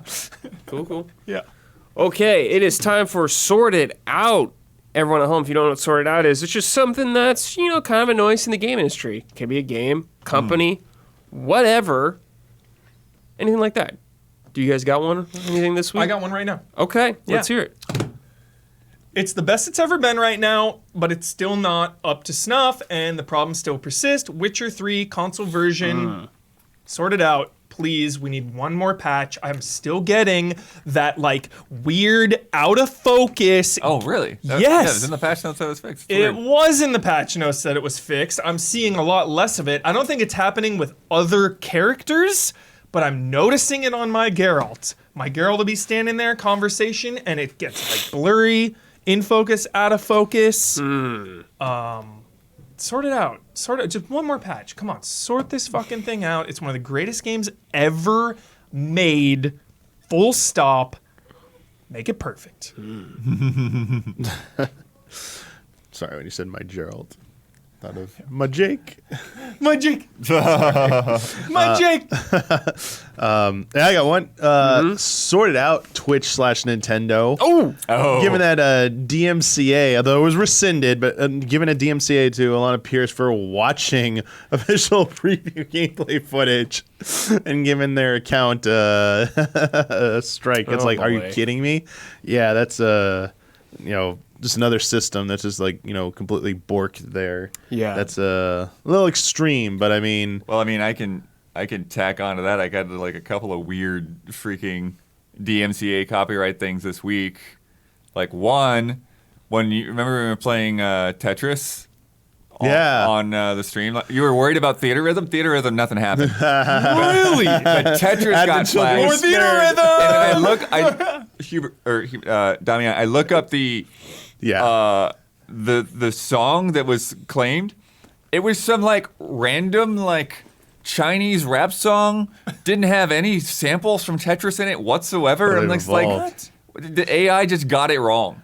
Like, Wow. and the one thing is like the appeal. Like I filled it out and I put it through, and it like it fixed it like pretty quickly. But it's also like anytime that you do these appeals, you feel a little on edge because it's like sign your name, put in your address, and like all of this intense stuff. And I'm like, you guys just got it wrong. And then there was another one. It was from like an old like Tekken 7 stream where like it had been flat, and I was like listening to the song side by side, and like that sounds like the same song, but it's like, but no, it's not the guy. It's some other guy that I don't know if it was a cover song or if he just stole it.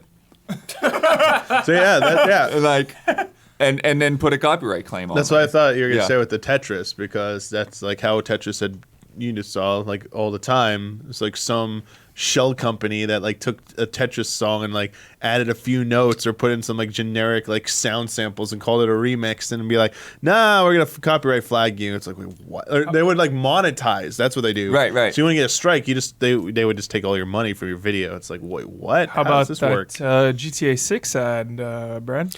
Oh my God! This is yeah, a great story. I saw like a GTA 6 ad on YouTube. An ad on YouTube, but I guess it was a hoax. Yeah. that someone made. Right. I was like, And what it is got- I this? saw this getting passed around. Yeah. Got Yes. pulled into the ad, like an ad. Did they just pay a bunch of money? To, Yeah, I was like, how did put this up happen? A fake trailer? Like, Yeah, it's like Rockstar North. Okay, Crazy. and then, so I was tacking on to Damiani's before, but the real sorted out. Don't put ads on your freaking trailers, game companies. Like what? Like I'm going to look at your trailer and I gotta sit through 2 ads for your ad. That's brutal. Come on. Hey, get paid wanna coming admit- in, get paid going out. And on top of Working the system. same thing too. Like I have to watch ads like on our channel when I'm just like checking over things. And like I'm logged in. Why am I watching ads for myself? Like Yeah. come on. It's insane.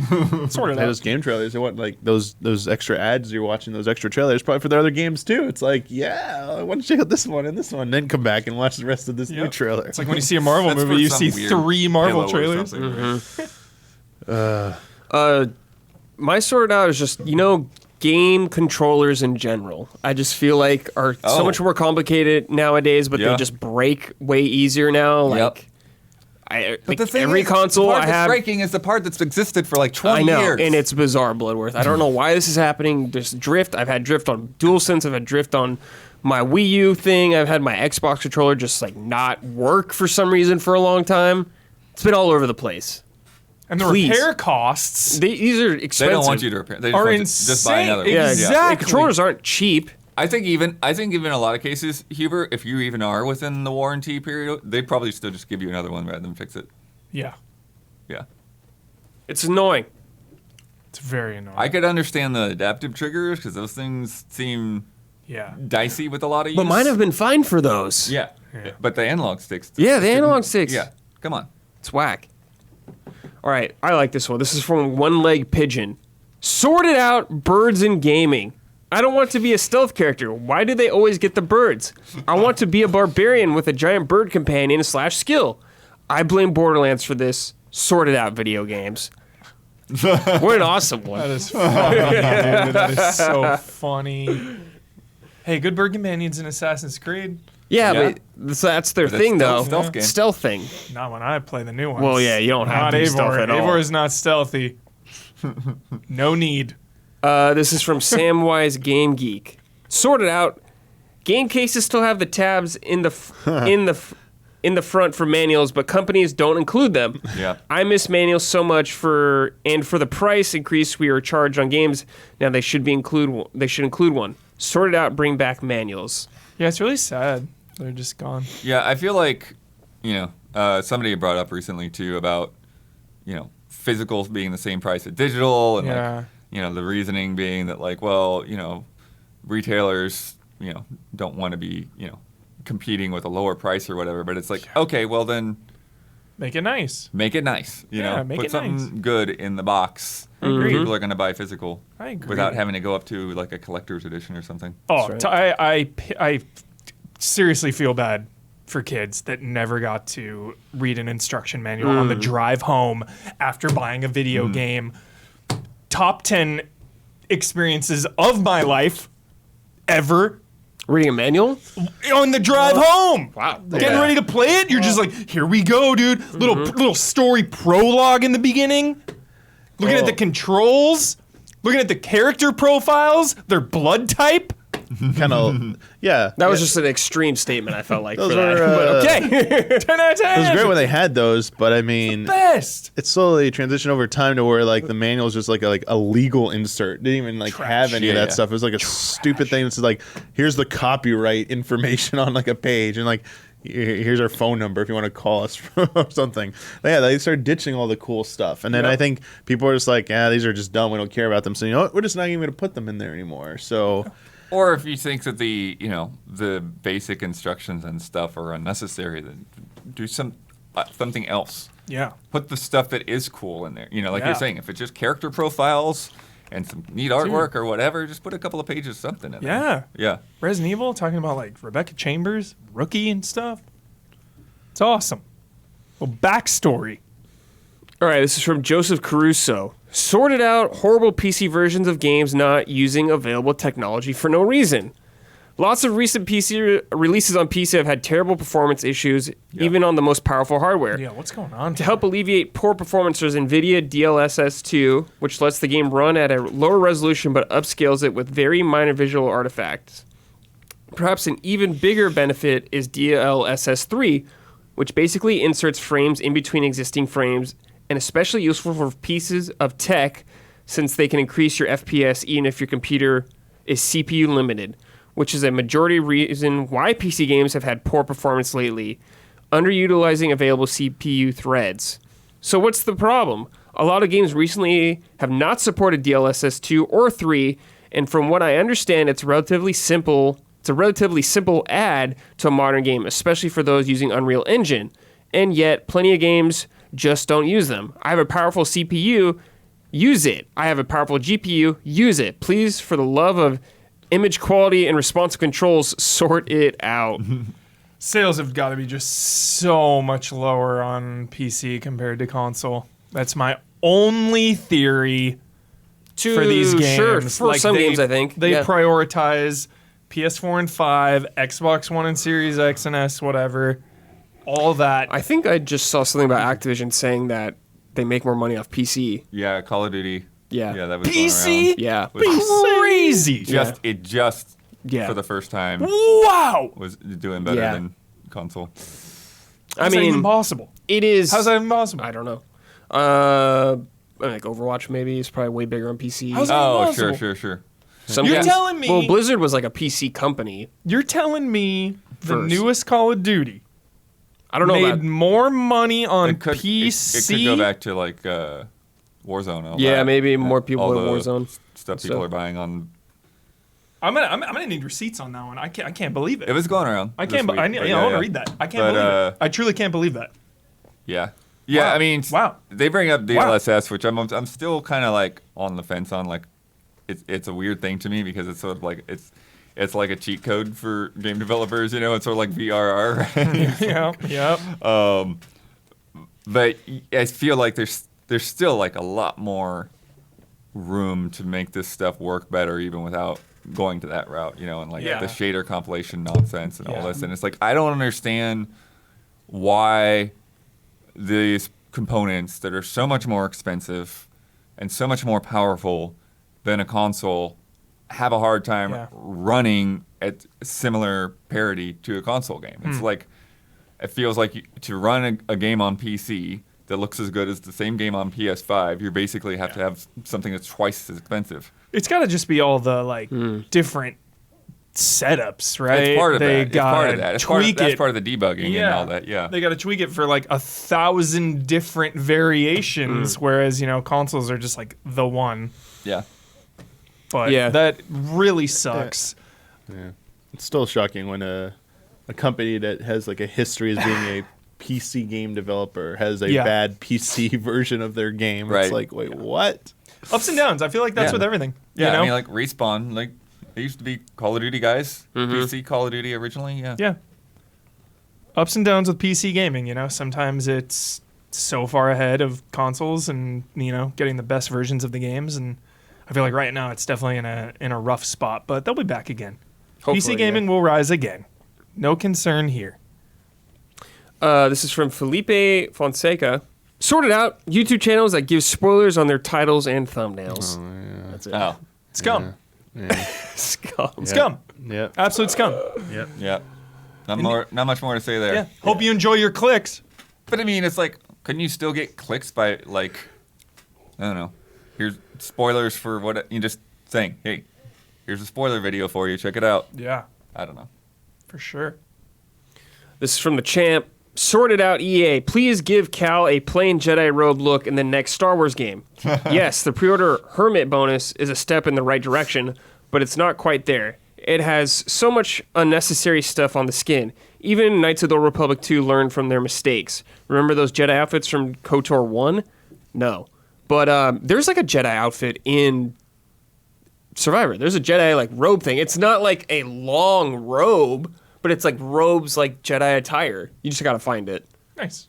So I don't know if you want like the long Qui-Gon Obi-Wan robe or something like that, but I can imagine that'd be a nightmare for them to animate those physics. It's a God of all War that cape situation all over Yeah. again.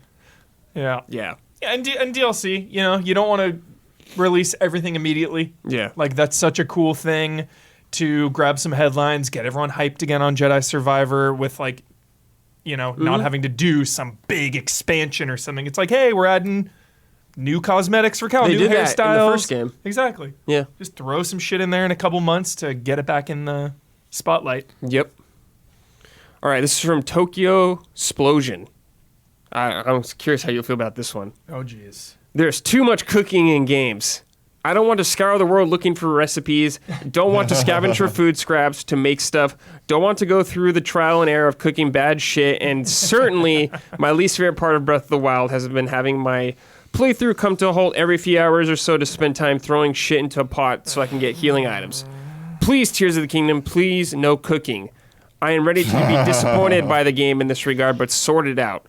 I mean, cooking, you can just do really basic stuff in Breath of the Wild. I just throw random shit in there all the time and I'd make healing items.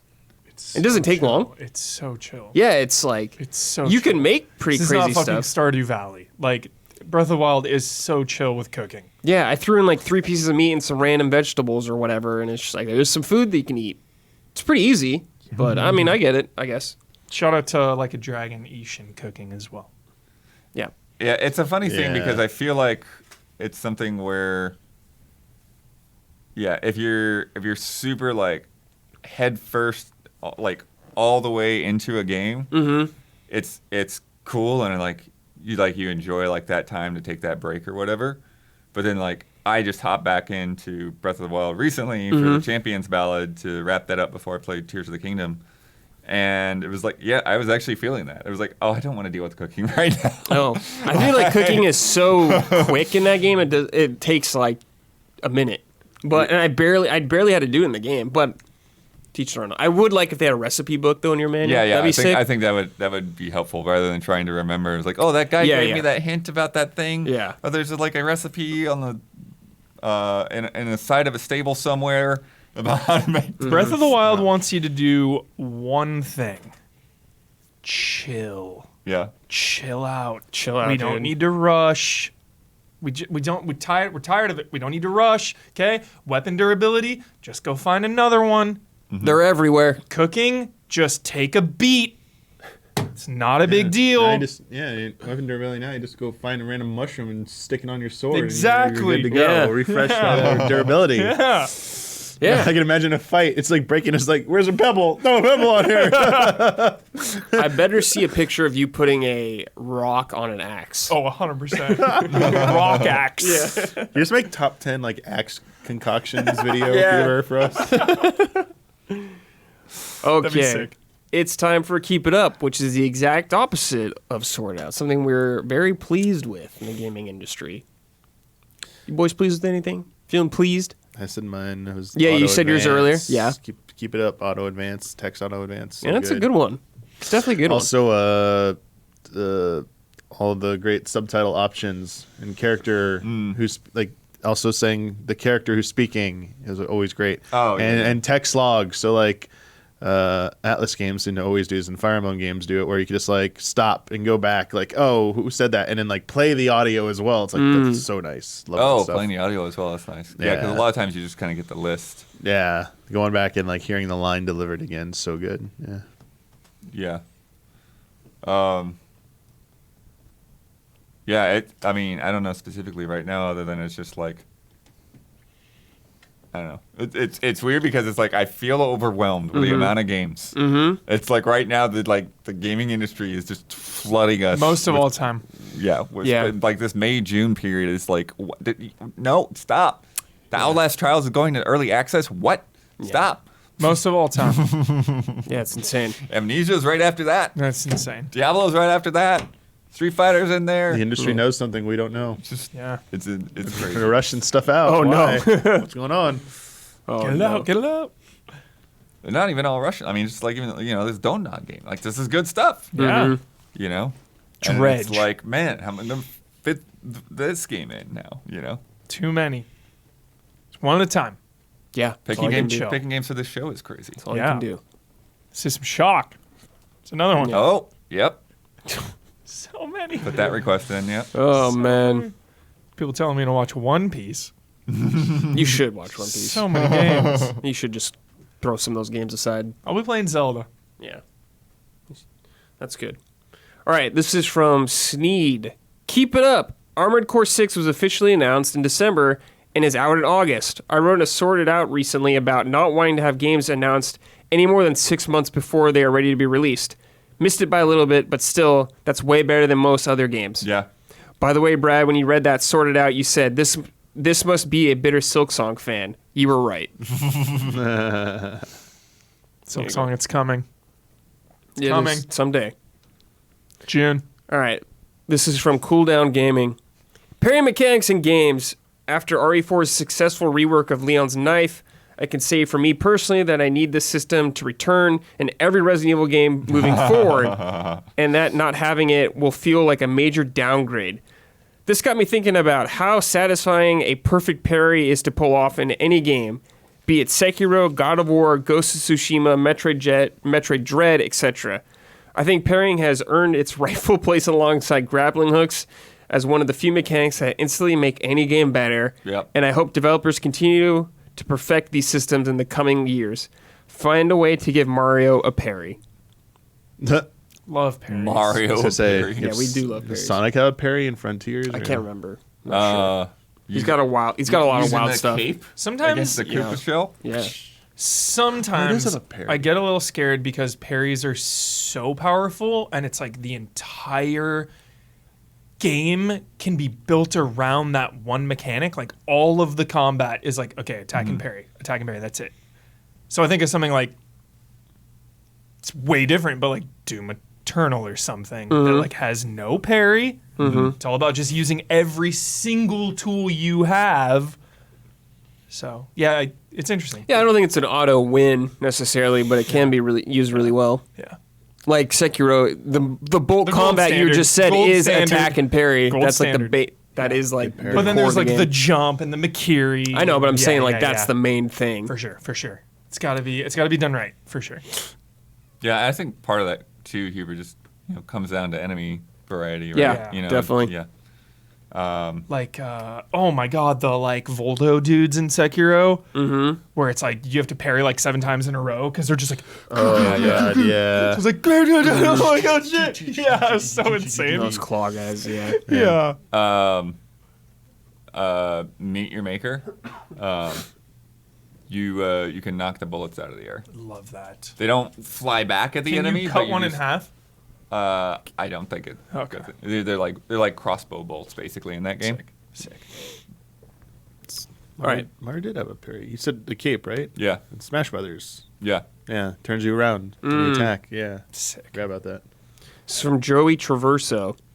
Keep it up. I want to give a shout out to Stig Asmussen, I think that's how you say him, game director of Star Wars Jedi Survivor, for absolutely crushing it as a director of third-person action games. He had hell of a directional debut with God of War 3, and I'm glad to see he's continued to lead the charge on terrific single-player action games since leaving Sony Santa Monica. Jedi Fallen Order was great, and so far I think Jedi Survivor is even better. I can't wait to see what Stig and the team at Respawn do next. Keep it up. Hell yeah. Dude, God of War 3, classic example of sky-high expectations. When that game came out, I was like, it was great. Didn't really live up. Went back. Have gone back multiple times since, and it is so freaking good. Yeah. Like, I was way too hard on that game when it first came out because of expectations. Yeah. God of War 3, some big ending. And Yeah, it's like, expectations are a hell of a thing. Very powerful, for sure. dude, Yeah. come back with no expectations, just years later, no one's even talking about God of War 3, and it's like, fuck, dude, it's so good. It's like if someone sees like a God. 10 or something like that, a Yeah. game getting 10, Yeah. and they play it, and they're like, well, it's not 10 to Yep. me. Exactly. And I'm dealing with that with the reverse of Redfall. You Yeah. know, everyone's giving it 4s and 5s, and a lot of people are like, dude, it's not that bad. Mm-hmm. It's not. It's those expectations. It's like, okay, you've seen that everyone hates it, so you're now going in with way less expectations right. on it. But you were Perspective feeling skewed. that way too when you start. Like Yeah, it you know, just- the it first few starts. days we were talking about it. Yeah, it went downhill Yeah. as you progressed. For sure. Dude, Stig. All right. What's next for him, man? Another Jedi? Probably. I think there's going to be 3. Sick. This is from Lanky Crisp. Keep it up, indie devs. Give me more of that classic survival horror. I don't need that many a year, but pump a good one out every year or two, and I'll be Amnesia. happy for the rest of my life. coming. Tormented Souls and Signalis are two of my favorite games of this decade so far. Keep them coming, baby. Let Capcom take the genre forward. You little guys keep preserving the soul of the genre. Hell yeah. Dredge. Oh, yeah. One of my favorite games this year, no question. Absolutely do not skip. This is from Samuel Vorunin. Keep it up. Game sales on digital marketplaces have been keeping me busy playing forgotten gems and newer, less hyped releases. I rarely play brand new games, even with Game Pass, rather wait for reviews and patches. Sure. Yeah, I mean, if you're willing to wait for a while with the game, you're going to probably get a better version. Nowadays, probably quite a bit better version. Absolutely. Just depends how long you want to wait. Yeah. Jedi Survivor in 2 months. Mm-hmm. It's going to be sick. All right, we got shout-outs from our platinum producer tier, I believe it is. Yeah. As always, for every episode, some of our most generous patrons. We got Jabbawabs, Elthanas, and Greg TheDarkKnight Kettering. Heck yeah. Heck yeah. Thanks, everybody, for supporting us. Shout out. Big shout-out to you guys. Shout out. Hell yeah. Alrighty. The next game I've been playing is the expansion for Horizon Forbidden West, which is Burning Shores. Yeah. So Heck jealous. Review copy provided by PlayStation. Yes. We Here we have go. to do it. Good job. You gotta put it on the screen. Good job. For Don's got to put it on the screen right there. So yeah, Horizon Forbidden West came out last year. Me and Huber played through this game. I think we're the only two that played through it here. I'm pretty sure. Yeah. Crazy. We liked the game. Would love to get through that. We had a series. really good time. Yeah. I think it's a really great game. Great game. I got some I don't really attach the story necessarily in these games. Same. It's the biggest kind of weakness of that game for me is just Aloy. Sorry, I know that might hurt a lot of your souls out there. I'm really sorry, but she was just kind of one note throughout 1 and 2, and I'm excited, Brad, for Burning Shores because I've heard it's her best Nice. Sure. she's ever been. It's hard for me to accurately gauge that because I haven't played it. Yeah. Her Forbidden West since a year ago. Yeah. But they definitely you get a lot of time with her and she Yeah, she becomes more vulnerable. It feels like I would say. I like that. Throughout Good. the game. yeah. So this DLC takes place after the base game. You have to have completed the base game, Yeah. which is cool and also bad at the same time because if you just want to hop in, you can't. Right. Yeah. Yeah. I think it's a little weird. Damiani was basically saying the opposite of this with Xenoblade. It's yeah, you can just hop in. The Witcher 3, same thing. It's Yep. you can just hop into those DLCs because who knows? Maybe you are halfway through a new game plus file Yeah. and you don't have a completed Maybe you just want save to sitting around. get to the new one content or dumb whatever. reason or another. Like, but I'm- you've actually played it. Yeah, I'm fine with them, the story, being a continuation and that sort. It's it's cool. It's up to you if you want to skip ahead. You can if you want to. But anyways, this is after the story from Forbidden West, which was more interesting than I thought at certain points. I did like some of the hooks in that. I would say more in the first game, definitely. Especially, the twists, I guess, about it, all that kind of stuff. I don't really want to throw that out there. Yeah. But this takes place in, the Los Angeles area now. It's very LA. You see the Hollywood sign. You see some landmarks. You see the Santa Monica Pier and the Ferris wheel and all that kind of stuff. This is also on PS5 only when Forbidden West was cross-gen also. Yeah, that's so crazy. if you're only on cross-gen, you're out of luck this time around. But this game looks really good and runs really good. I am I'm super impressed how great and how well this game runs. I got in a combat encounter with a lot going on. It ran flawlessly the entire time. I was Yeah. dude, that first party budget tech right there, Budge. going in right there. But so in this game you arrive in this new area as Aloy. You got to chase something down for stories. I'm not going to get into any of that stuff, but you're in this LA now. It's very tropical too, which I really like. Really nice beaches. Reminds me of Final Fantasy X, Damiani. I'm just getting that vibe, dude. You're seeing those crystal blue waters, man. Hell yeah. You start off really early too with your flying mount because you get a flying mount. Yeah, Right. that's Sick. one of the biggest things why it's probably post game too. Yeah. Because that And I flying wonder if mount that is must be a one of thing. the reasons why it's Yeah. maybe not cross-gen either, is just Yeah. handling all that Yeah, stuff. yeah. Oh my god, I've seen so many clips of just dive bombing from the sky into the water. Yeah. Yeah. showpiece. Absolutely technical showpiece. Heck yeah. Looks crazy good. Yeah.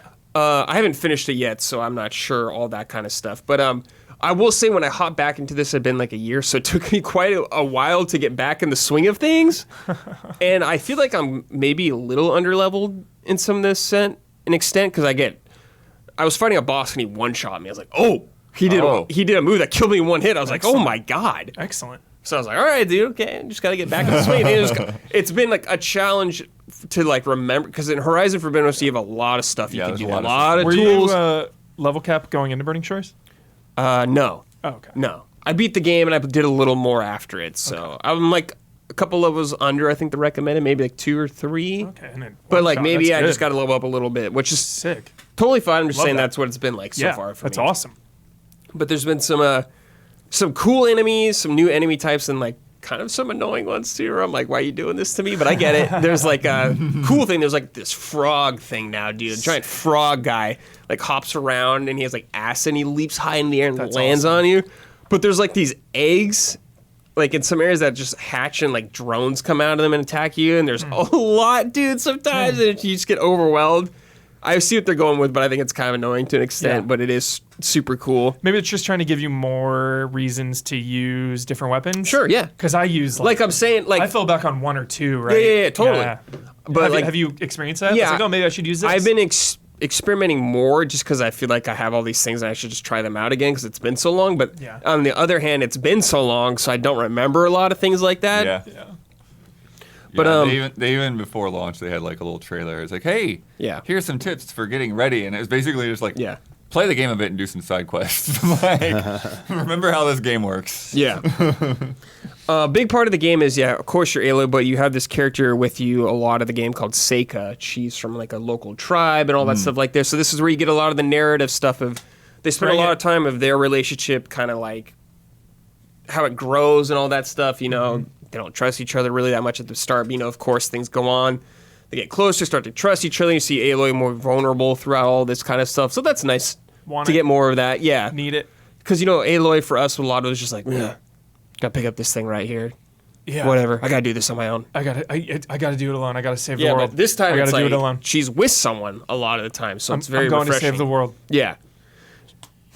And Seika will fight with you through a lot of the game, which is cool. Sometimes she's very worthless. I've just seen her stand there and doing nothing. I'm like, all right, cool. Yeah. But then I've seen her like do some damage and all that good stuff. But yeah, it's been really cool, like just exploring Los Angeles. There's lots of like, collectibles to get or upgrades, you know, to get new gear and all that stuff. I'm trying to remember all that also again because there's like you can put like gem kind of things in your gear and all that stuff. So it's been just a lot of me relearning the game also, but it's been Nice. really fun to go through this.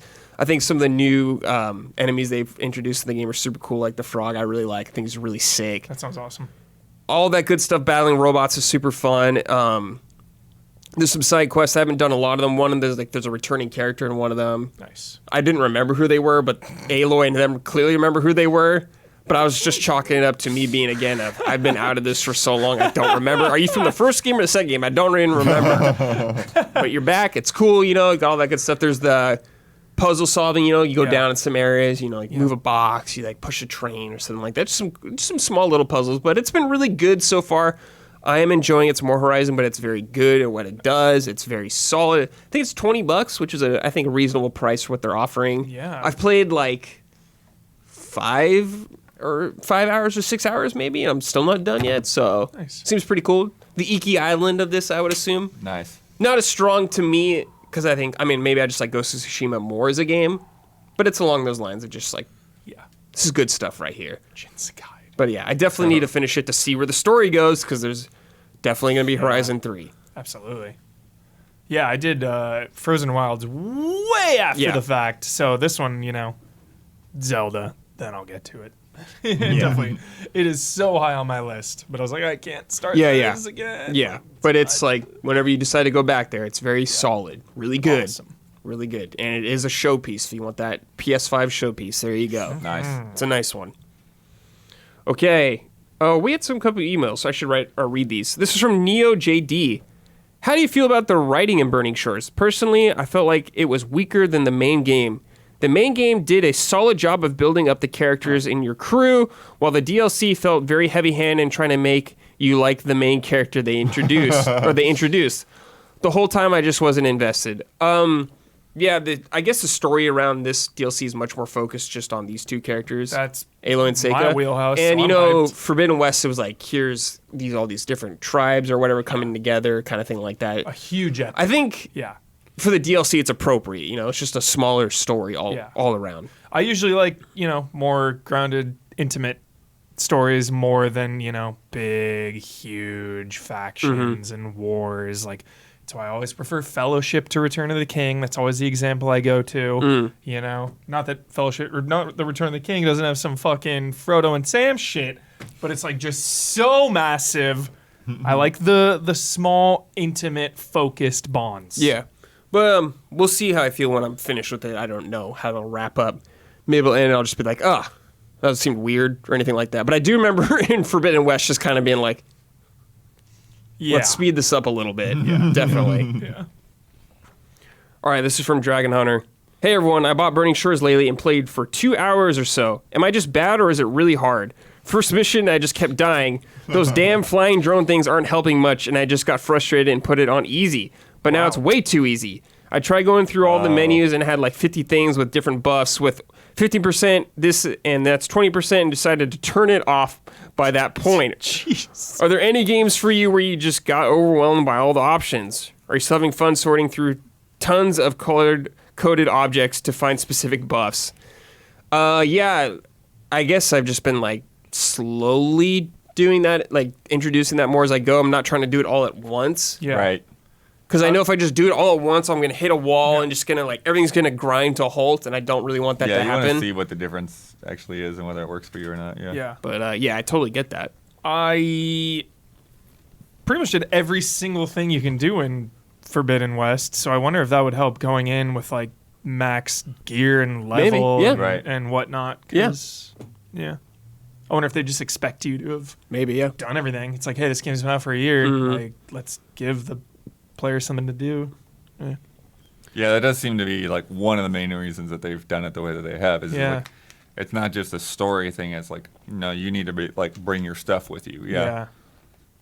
Yeah, I want to see how that shakes out. Pack your bags. We're going to the Burning Shores. Yeah. Yep. All right, this is from Garrett Holfish. I know the Burning Shores DLC was PS5 only, but I wasn't expecting to see such a graphical update. I don't believe I've ever seen such a noticeable upgrade in a DLC before. The lighting and details were top-notch, and I love soaring through the clouds. When's the last time you were truly surprised by DLC? Oh, wow. Surprise. Surprise?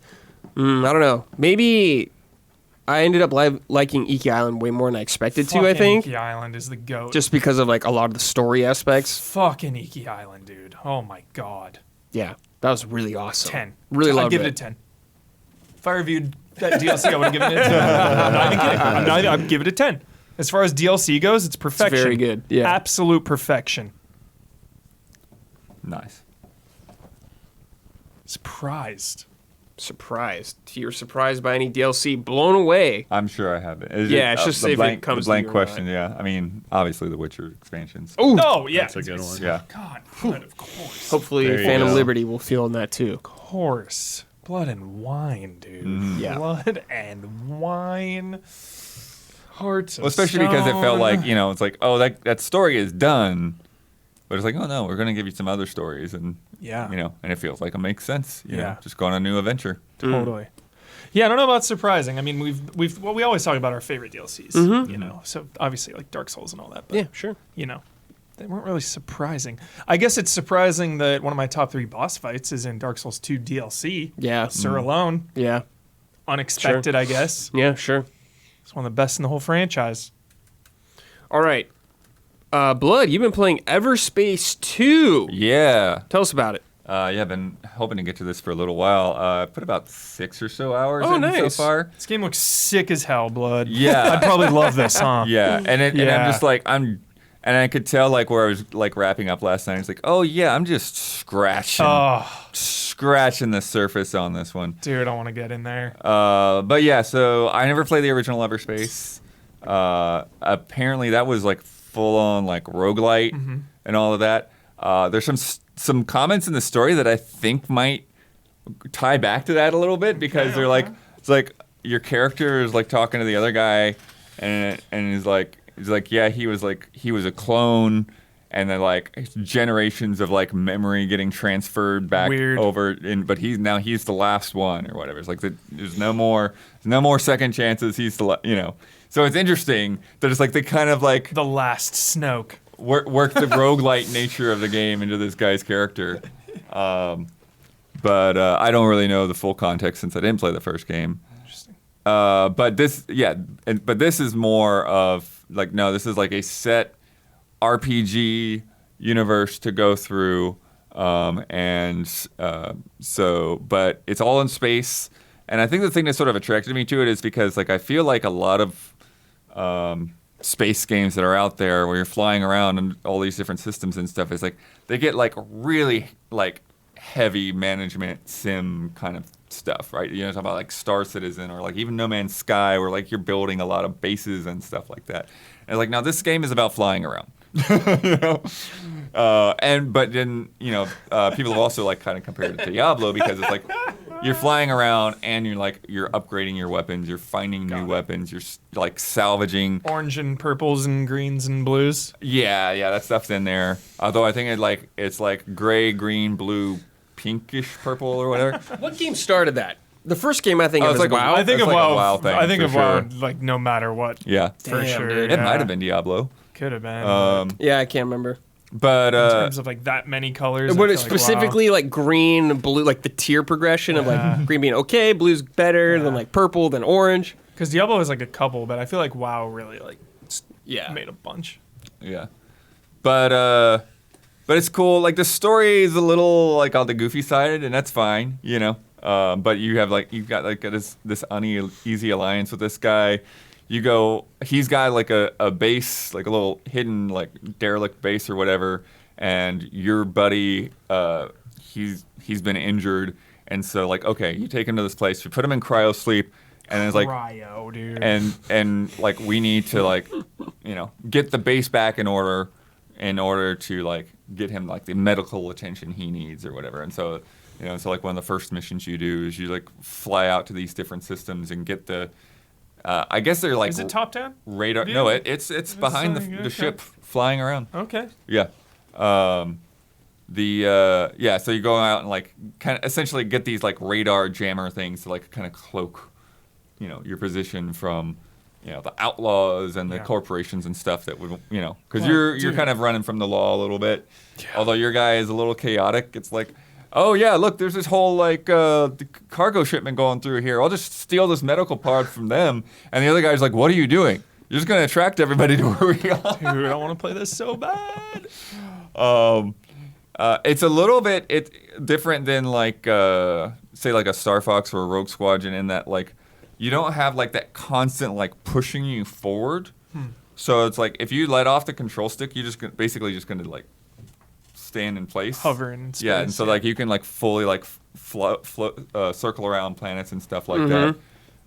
And then you have like sort of like different modes. So like if you just push forward on the control stick for your basic movement, click in to like get a little bit of a thrust. But then like if you hold the A button, then it's like okay, that's kind of like going from like point to point within like whatever pocket, whatever planet or system or whatever you might be around, space station that you might be in.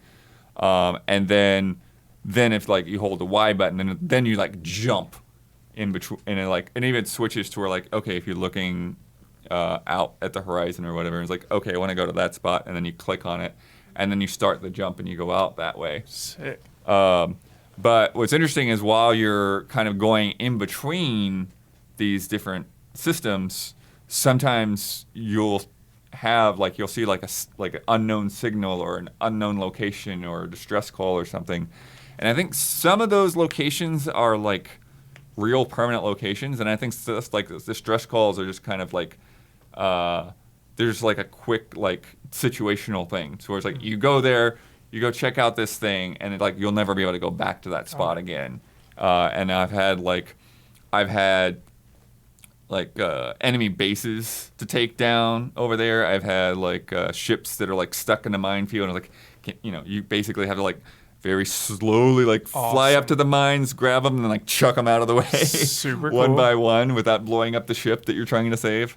And I had one, Huber, where it was an ambush. Nice. And it was like, trap. Yeah, they set up a trap, and you get in there, and it's like all the ships are like Hell yeah. several levels above you. Awesome. And like I tried it a couple of times. Okay, I'm not taking these guys out. I'm out of here. Get me out of here.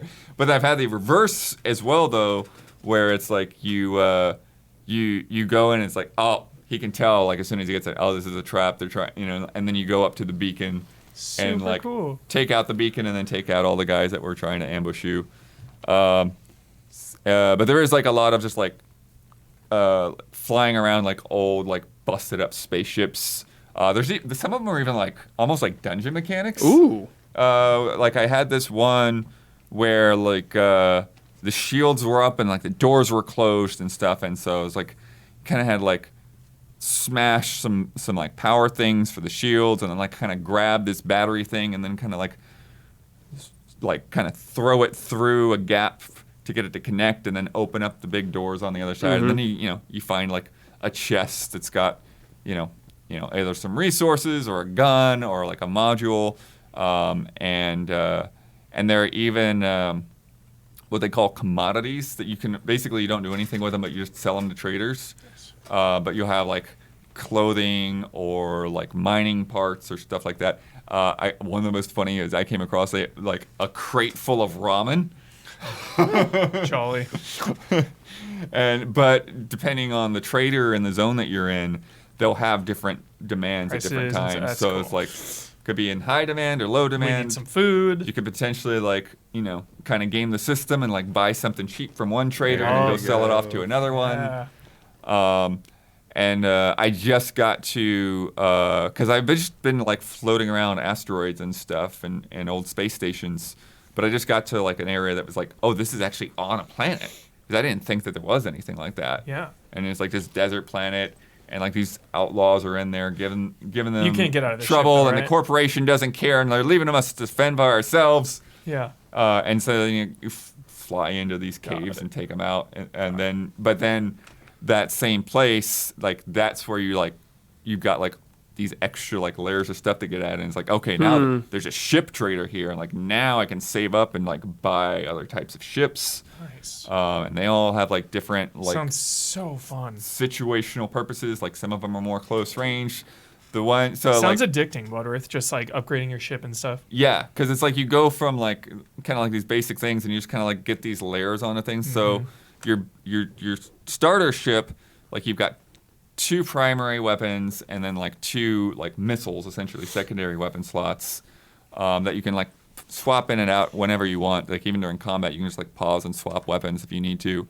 But then you also have like consumables on one side, and then you have 2 essentially like abilities that, and you can upgrade them as well with skill points when you level up. Nice. And the one that I've been using the most is like an EMP. So if Matrix. yeah, if enemies are close in range, you hit your EMP, and then it just like starts spiraling. They're just they're out of control for about 10-15 seconds. It probably upgrades depending. Nice. And then there's another one I got that's kind of like a force push. It's like a magnet. It just like pushes them back. And so if there's like an asteroid or something, you like just shove them into the asteroid. Whoa. And then there's some that are like more traversal related, to where like you'll teleport forward like 800 meters, or you'll like do a boost for a little bit, or some of them are like if an enemy damages you, then they take damage back, Classic. reflected.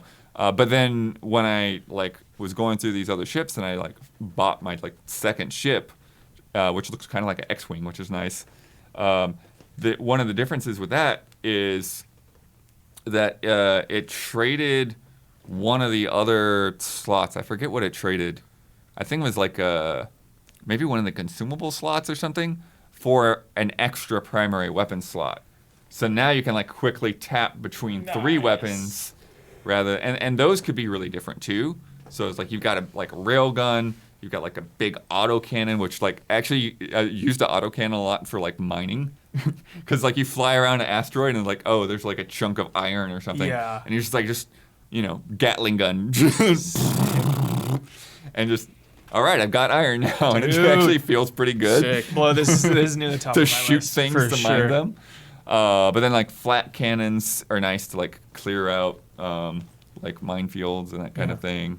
But yeah, it's one of those things where like you can just spend a lot of time just flying around and exploring, and like that's one of the things you can upgrade too is your sensor, because if you get close enough to something that you can pick up, it'll put the pin on your map so you can see it's like, oh, there's a container over here, and then you can fly over and like open it up. Nice. And then as you upgrade like the range on whether where you pop up and that stuff. And at first it's like you just like you kind of like are looking through everything, and like over time as you start to recognize it's like, okay, those are just whatever random asteroids, and then these, because they're shaped more uniquely, probably got have supplies something going on. Yeah. Nice. Sounds awesome. But yeah, it's been cool. It's been fun so far. I'm sure the game probably goes forever and ever. And depending on, again, like all of these like optional side things, optional distractions. Don't say it goes forever. Yeah. Yeah. Like you could do a lot of stuff that you don't even have to do, but you want cash, you want resources. One of the things I wasn't sure of is like they had like blueprints for like making weapons, crafting weapons. I'm like, well, how do I get some of these materials? Because I haven't seen any of these materials. And it's like, oh, if I like dismantle a gun rather than selling it, then I get the parts that I need to make a new gun. That's maybe the same thing but better stats or whatever. And so there's just like a lot of little things like that, going to places that like are on my map but I don't have to go to. Then I like run into people that I guess were from the first game or whatever and get like extra side quests from them. So yeah, there's just a lot to do, a lot to really reward you for exploring. Seems like it. Yeah. Damiani, you like space? You gonna play this one? I was originally into it until you said like the word Diablo was mentioned, and I was like, no, because I want stuff that's more like Star Fox than something like this. I kind of want like a Star Wars game like this now. Rogue Squadron vibes? Dude, Yeah. Rogue Squadron. Can we get that back? Yo, what was this sick ass Squadrons. That game was That game was sick. cool. Yeah. Especially in VR. That game was awesome. Oh, in VR. fun. Yeah.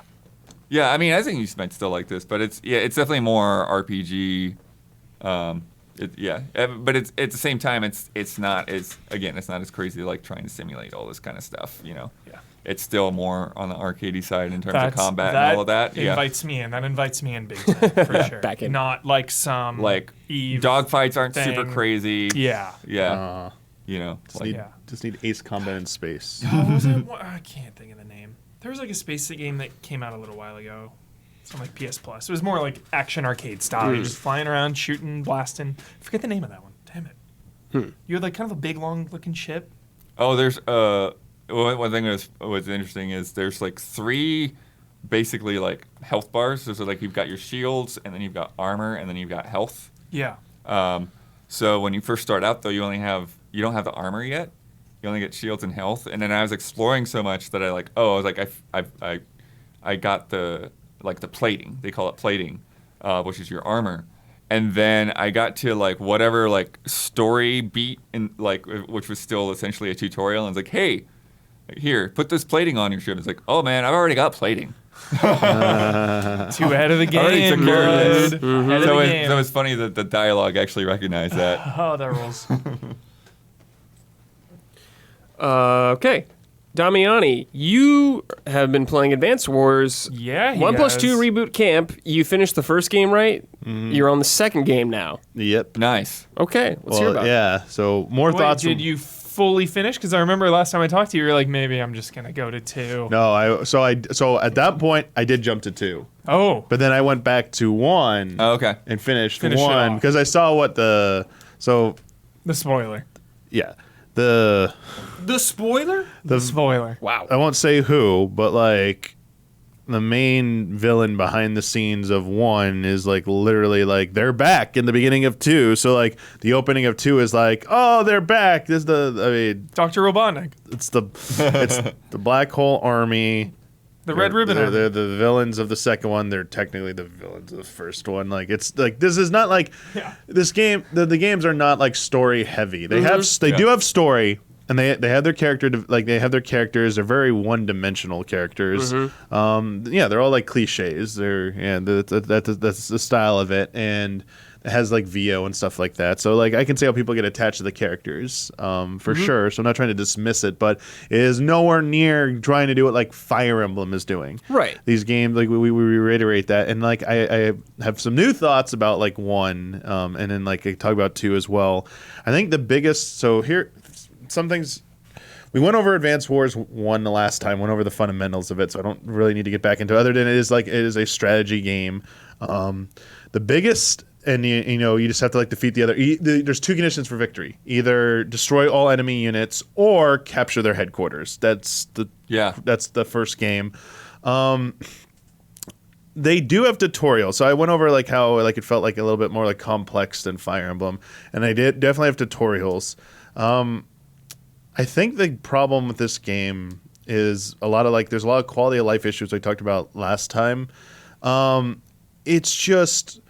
For being a re-release, I feel like they should have taken a closer look at what the game was, and maybe they did add a casual difficulty, but having dug into it a little bit more, all casual is slightly different variants in enemy and units and starting position stuff.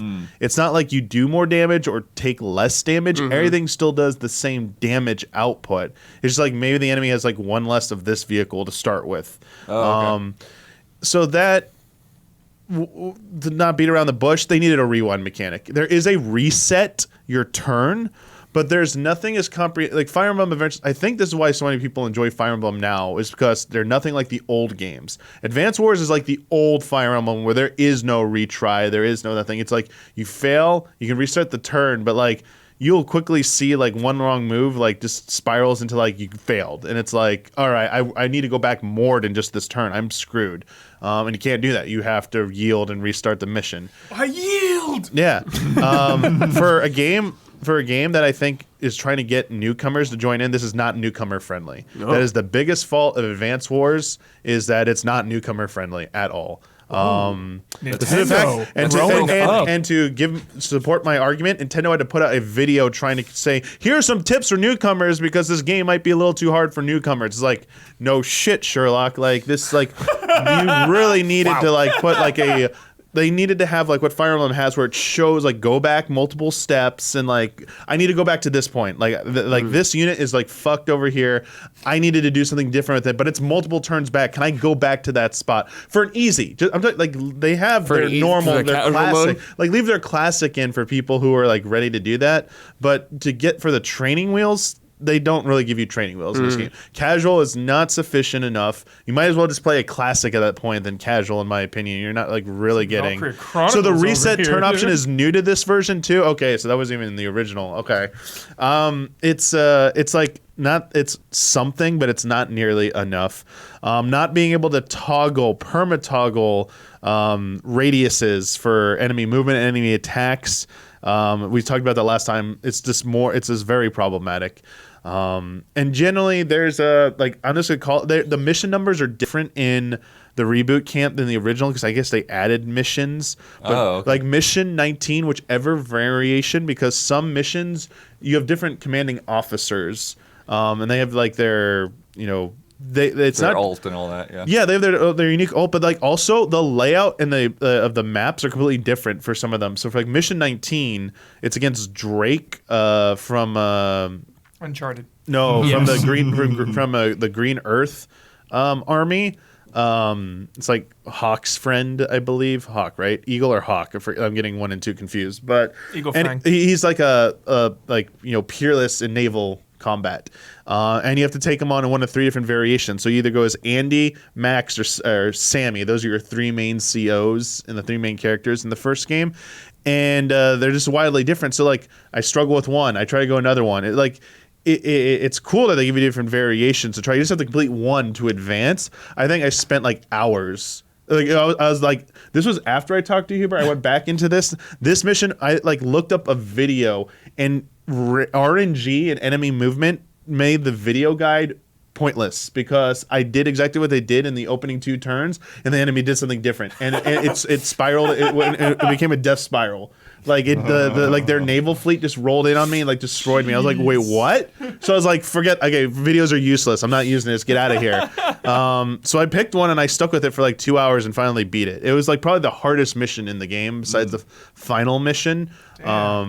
And it was just like it felt unfair. It felt not fair. So they cheesed you. So there's a way to play this game that this game does not teach you very well. Fire Emblem is the notion of retreating. The notion of retreating. There's bottlenecks in this game, using things to bottleneck, but I knew that. I was putting like my heaviest tanks on the front of bridges, like one space wide gap, so like I'd have to, they'd have to funnel through that. But like they would just get decimated because they would just stack all their shit and like in one turn they just blow it up. And I'm like, I can't keep up with resources sometimes. A lot of this game is about generating using bases for land. You have like land bases, air bases, and sea bases. That's how you can like you accrue currency that you can spend to build units. And the game doesn't really teach you about build orders at all. It doesn't really teach you what is really the most valuable, and to me it's a pretty steep learning curve. So I think Advance Wars 1 is like one of the hardest Nintendo games made, in my opinion. It's like, wow, I can't believe the Fire Emblem can be brutal, but like you have to put it on like the hardest. The old Fire Emblem games are hard, but the newest ones on like normal, especially no permadeath, are not hard at all. This was nowhere near it. Yeah, there's just a lot of fundamentals that feel hard to wrap your head around, like having to constantly remember that you can fuse 2 of the same unit. So like you do less damage the more health you lose. So if you have 2 tanks at half health, they want you to like fuse them on your next turn, so they go back to full health. But the thing is, when you fuse them, they lose that turn again. So I was like, it was just becoming a problem where the enemy was just constantly overwhelming me.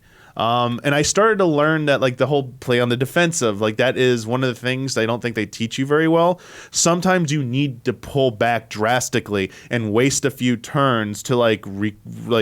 God damn it, Hans, let him pull back. But then there are missions where there are time limits too, and it's like, holy shit! It's like, it's a lot. So I was just frankly very surprised how much of a struggle it was for someone who I think I'd like. Except for very certain hardest difficulty missions on Fire Emblem, I generally can like destroy in Fire Emblem and don't need to rewind very much at all. So this was just like more a different to Valkyrie Chronicles, kind of. No, this is more like more Fire I feel Emblem? like this is more like XCOM and stuff like it. Valkyria Chronicles. The thing with Valkyria Chronicles is you can recover pretty easily. They do have the base thing, but like it's very simplified. Like you don't need to spend points. You have like tokens. Everything's very clearly explained, and there's no like fusing of units in that. Like, and it's free movement, so you can like use like line of sight. I don't know. It's like it's more easier to grasp. I think Valkyria Chronicles, and the slow ramp. I said last time on Frame Trap that the like opening missions, like one of the hardest opening missions in a video. Like I was like, wait, what? Almost like I barely won this. This is supposed to be a tutorial mission. What the hell? And you were telling me what to do. I was like, what the? Holy crap! What is this game? Thankfully, 2 is easier. I never played 2. 2 has. Two through the just for example, you go through the different regions of like a map, and it says very linear.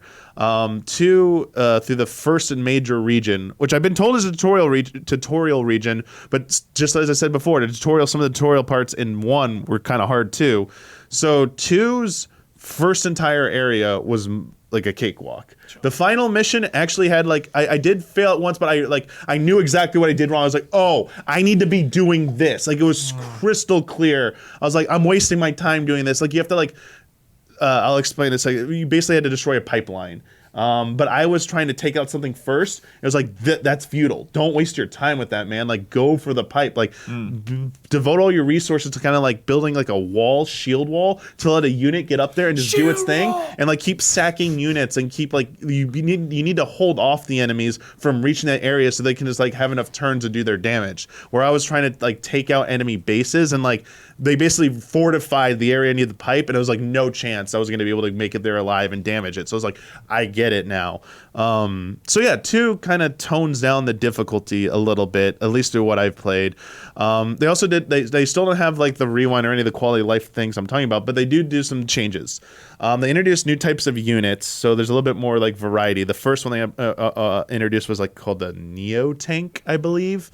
And there's like other ones they add later. So that's one thing they do, is there's the old units return, there's like new ones. 2, there's new structures on the map.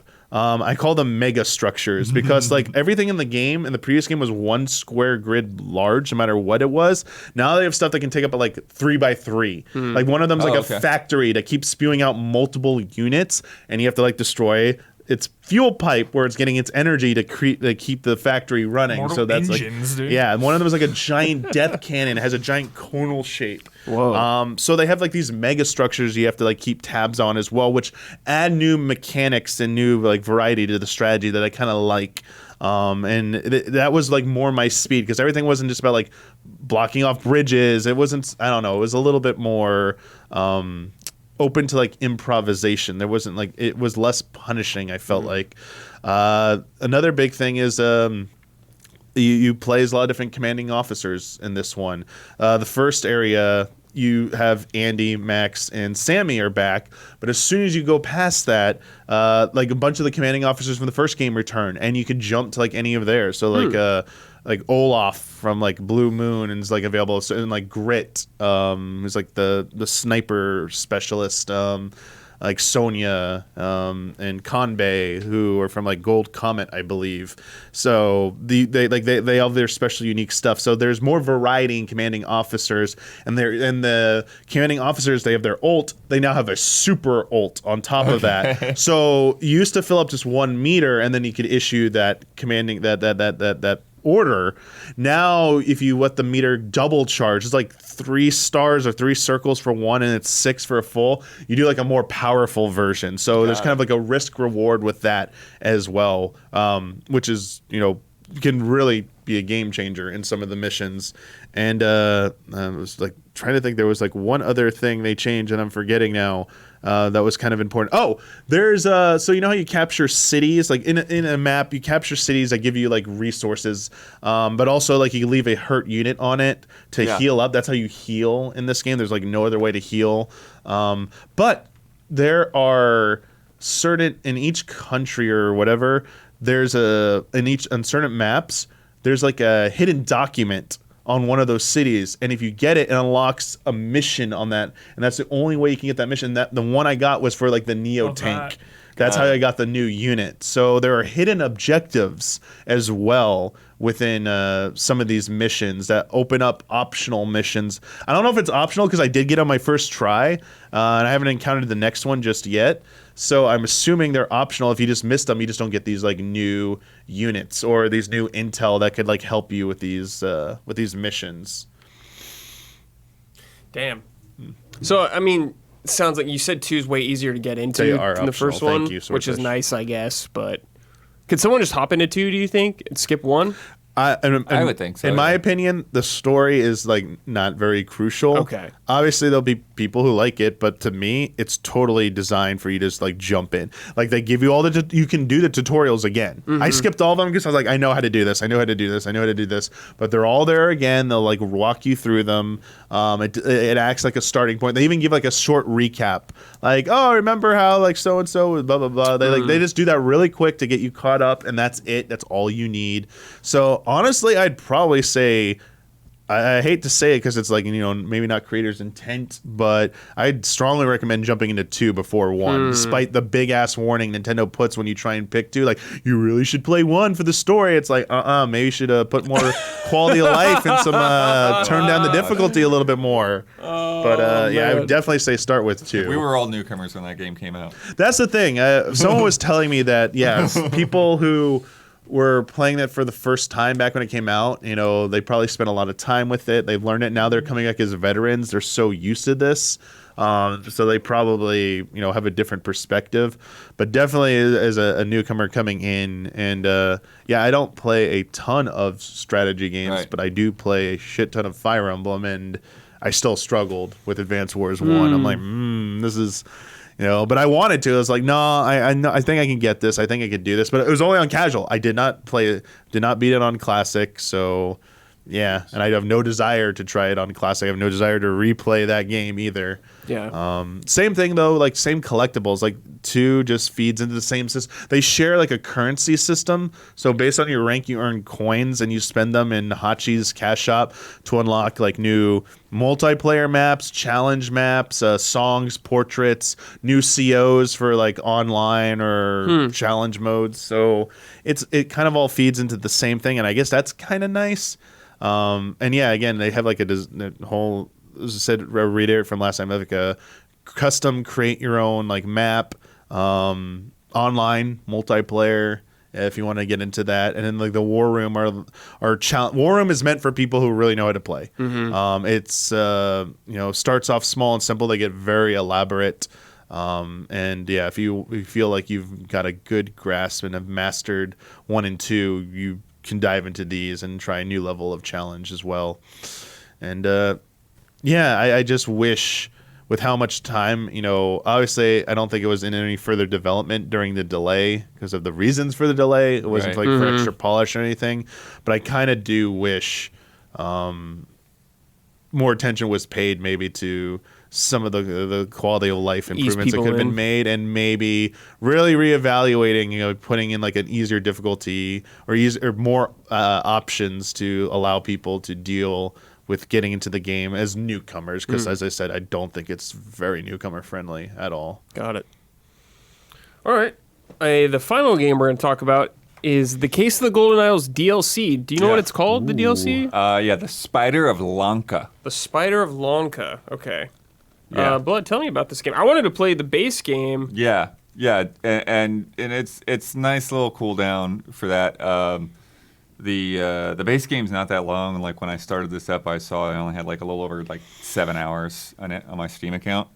And this one, they had estimated it like so there's 3 scenarios, and they had estimated like each one would be like 45 minutes to an hour. Okay.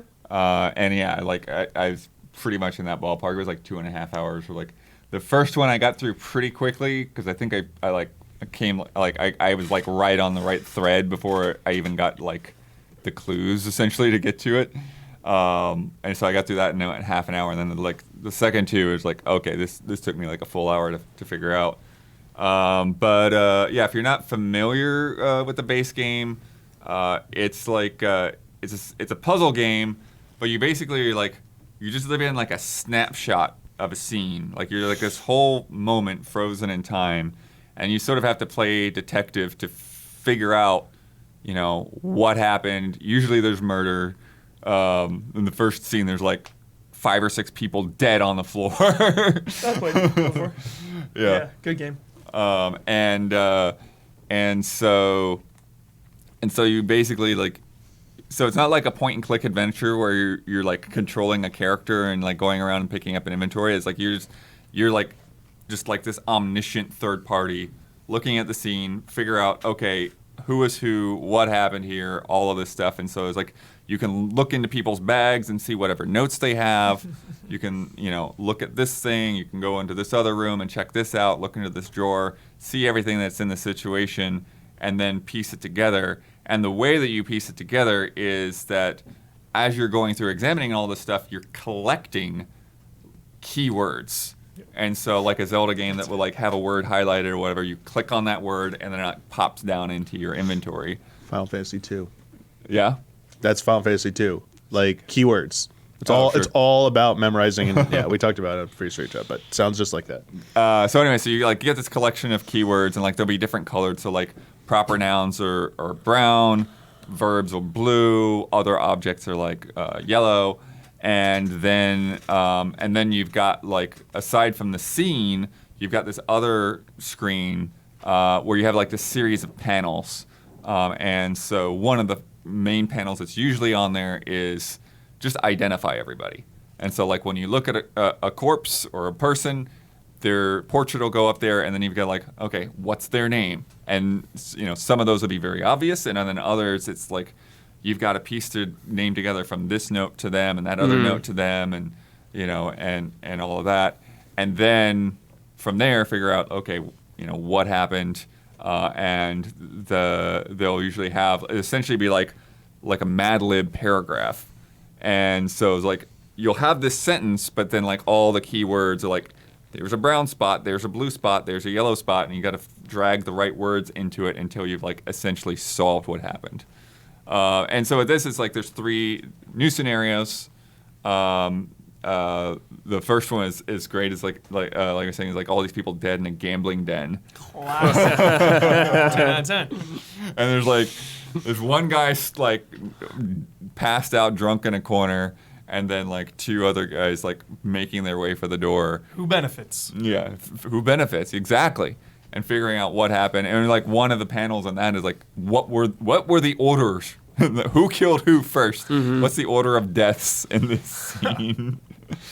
And what's cool about that one too is that like the game that they're playing, I think called Pajak or something like that. It's a card game. Sick. And so like part of like piecing this all together is like you kind of have to figure out how the card game works in order to look at the scoreboard and figure out, okay, like, well, who was winning at this table, who was winning at that table, Sounds and then that's how you identify who they are and all of that. And so, yeah, so it's pretty cool.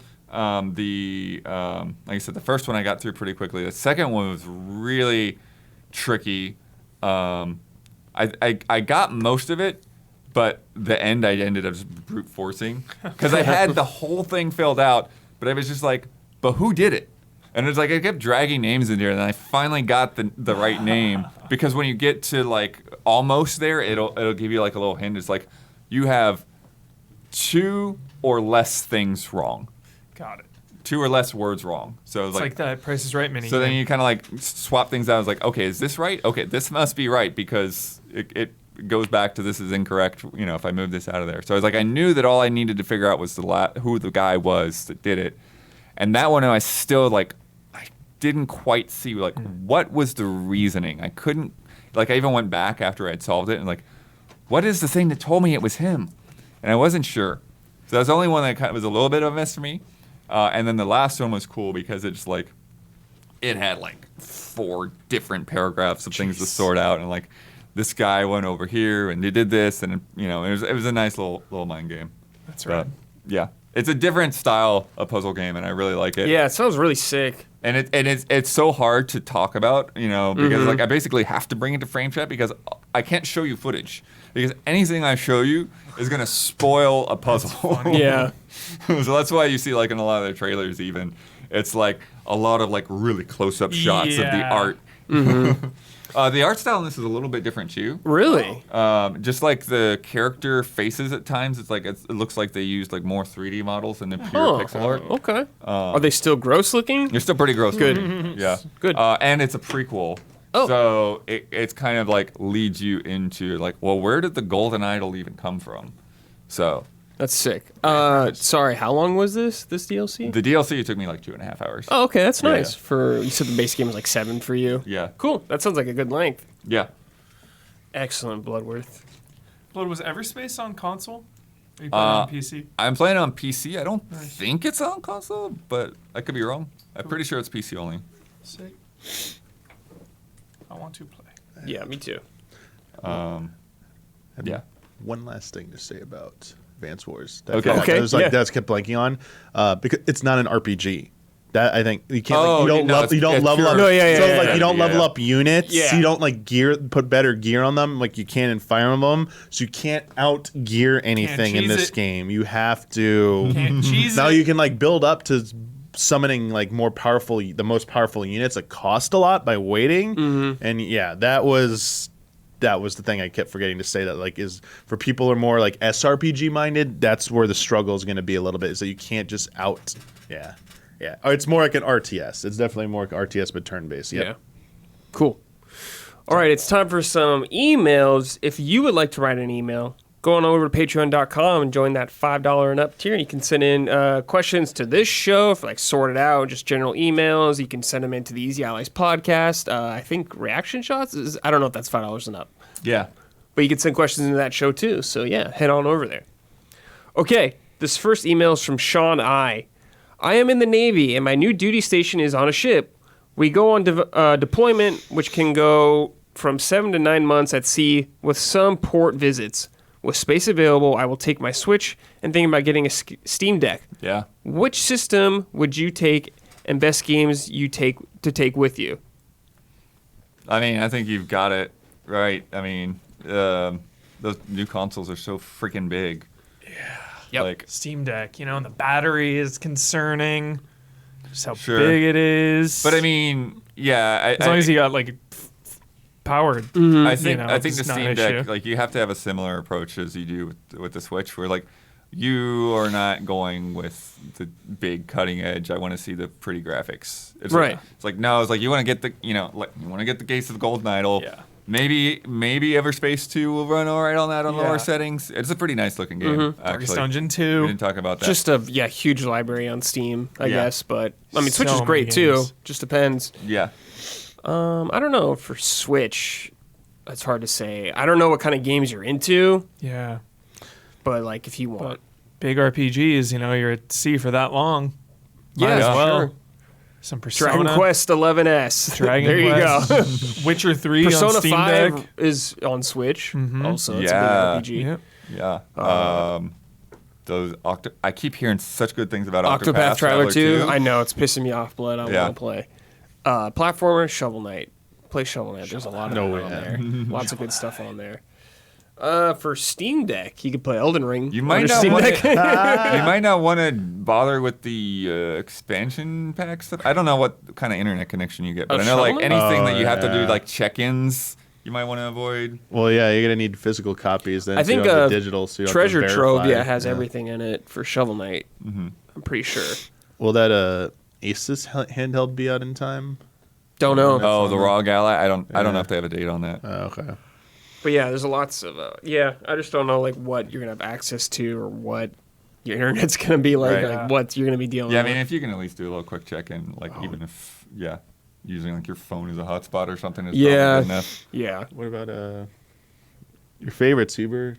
So Dread shout out. Yeah, live chat is saying Dredge. Oh, Rogue Legacy 2, dude. That's on I Switch had also. Rogue Legacy 2 on my laptop over Christmas. It was great. Oh my god. Yeah, it's on Switch. Lots of good stuff. I don't know. Let's get one more recommendation from everybody.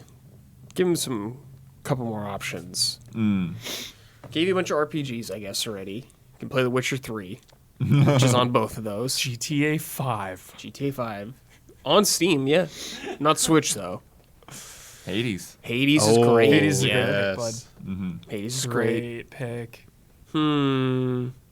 Such a good pick. Did we say Hollow Knight? Right? No, we didn't. Hollow Knight. Hollow Knight's great. Another good one. What's like a good just pick up and play game for short bursts? Celeste. Kirby. Celeste and Kirby are both good, I Maybe guess. something yeah. jolly. Yeah. Yeah. Sifu.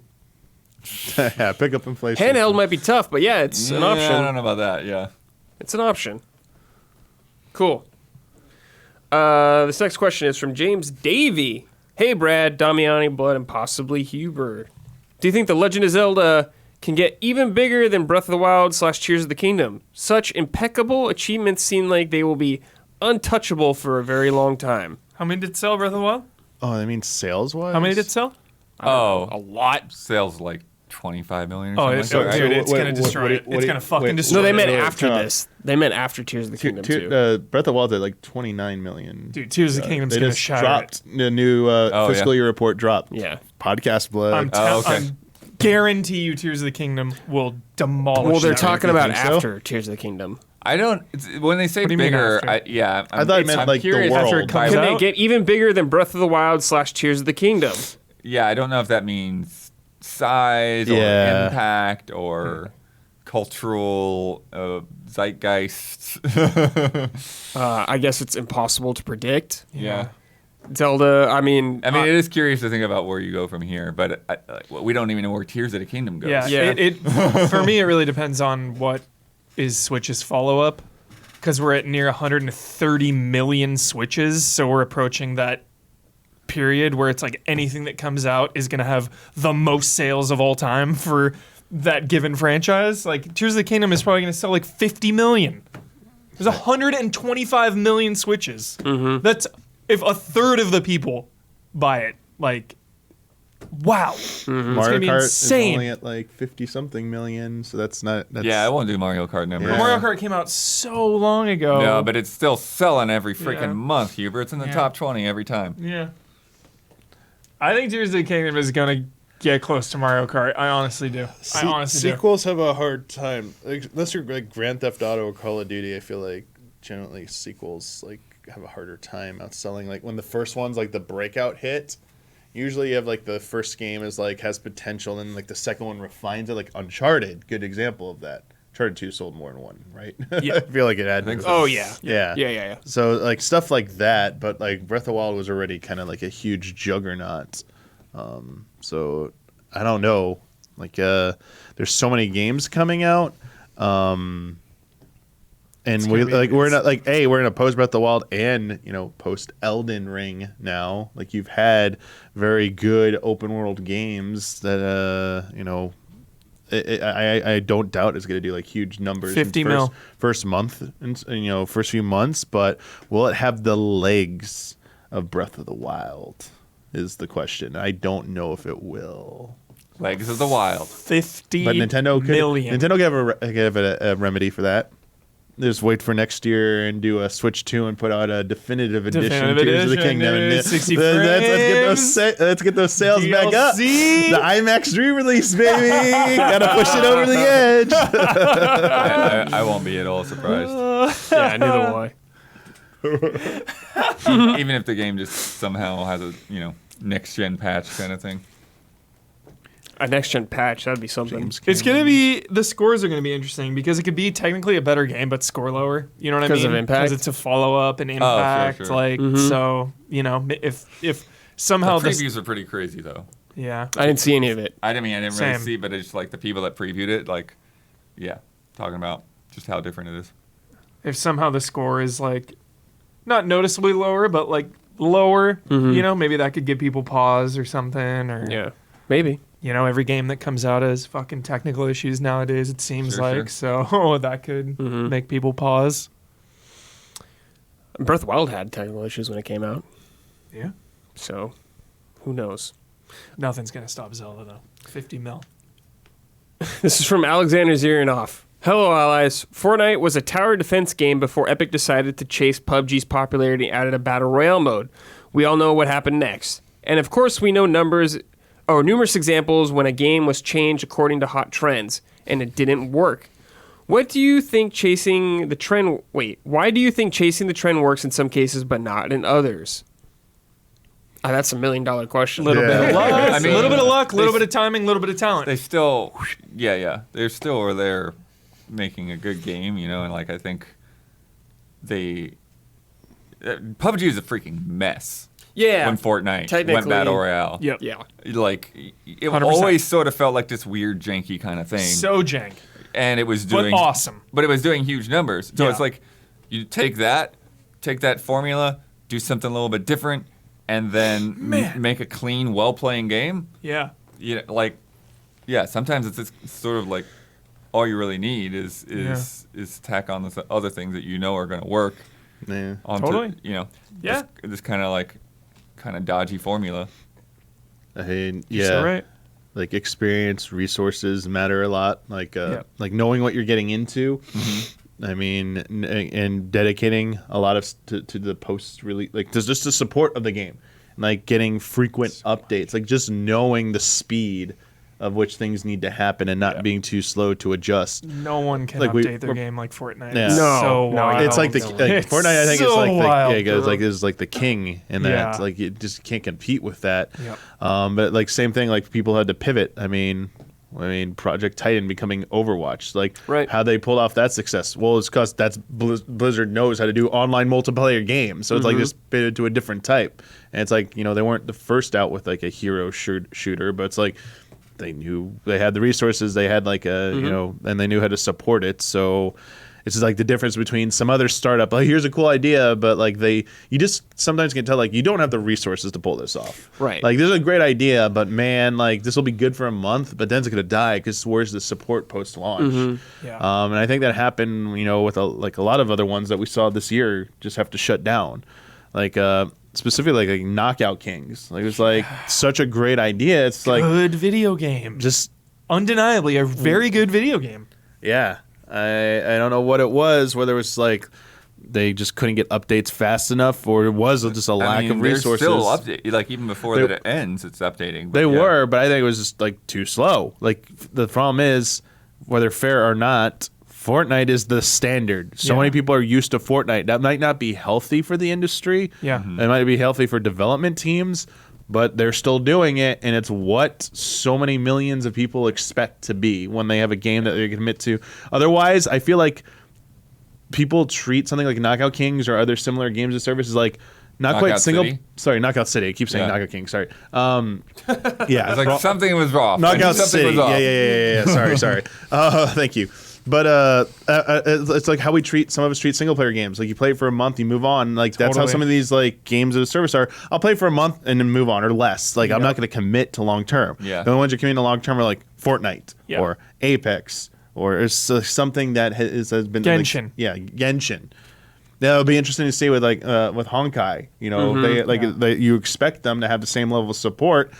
You would expect that to catch on and have the longevity too. But if they don't have that same type of plan in place, people just be like, "Well, I've got Genshin. I'll play this for a little while, and I'm gonna go right back to Genshin." Totally. Yeah.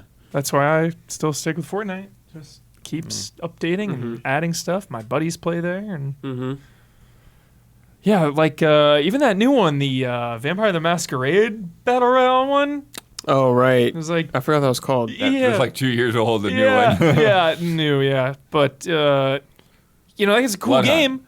Yeah, cool game, interesting mechanics. But like, why would I play this for so long? You know, definitely. Like, not enough to keep you in it. And just our final question, just a quick little thing from Paul Smith. Off-topic question / suggestion. Has Huber and Brad seen the trailer for the Metroidvania The Last Faith? It's a Castlevania meets Bloodborne. If you need a link, here it is. Yes, I've seen this game. I've been keeping an eye on this game for a little while. Keep those eyes open. Yeah, I keep eyes on Metroidvania games, because there's a million of them, and they all look really sick, and I can't play them all, but I keep eyes on them. I'm watching you guys. Watching you. I'm watching you. Cool. I usually catch those like right when they come out, Brad. It'll be like one of them will launch. I'll be like, hey, what's the deal? Is it good? Is it good? Hear the rumblings. All right, moving on. Or all right, I'm in. Yeah. Sure. There's this one it's like the 9th something, I think. I don't know. It's some Metroidvania. I can't remember what it's called, but I remember in my brain, I'm like, I want to play you someday. I see it in my brain. I just can't remember what it's called. But Dude, we yes. didn't even talk about it. Blasphemous 2 is coming. That's sick. Yeah. Yeah, we did. We talked about the podcast. I don't know if you were there, though, for Yeah. that. I held it down, though. Don't worry. Hell yeah. I repped it. Repped it hard. Sick. Cool. That's going to do it for us on this episode of Frame Trap. Jam-packed with games. Lots of good stuff to talk about. I'm sure the next one will be a lot of Zelda. Yeah. So be prepared for that. We're here. We've arrived. Yeah, Yeah. we're days away. Well, we're also, because of the timing, we're probably gonna like get on a Zoom call this weekend and talk Zelda after our first 24 hours or so. Yeah, definitely. Still doesn't feel real. No. Still doesn't feel like it's coming out until it is like in my hands. Right. There's just something weird about it. Yeah, Doesn't feel right Yeah. yet. yeah, definitely. Well, Well, it's because the Treehouse Live is happening 2 hours before the game comes out. Oh yeah. Yeah. Yeah. Cool. That's gonna do it for us. We will see you all next time. Take care.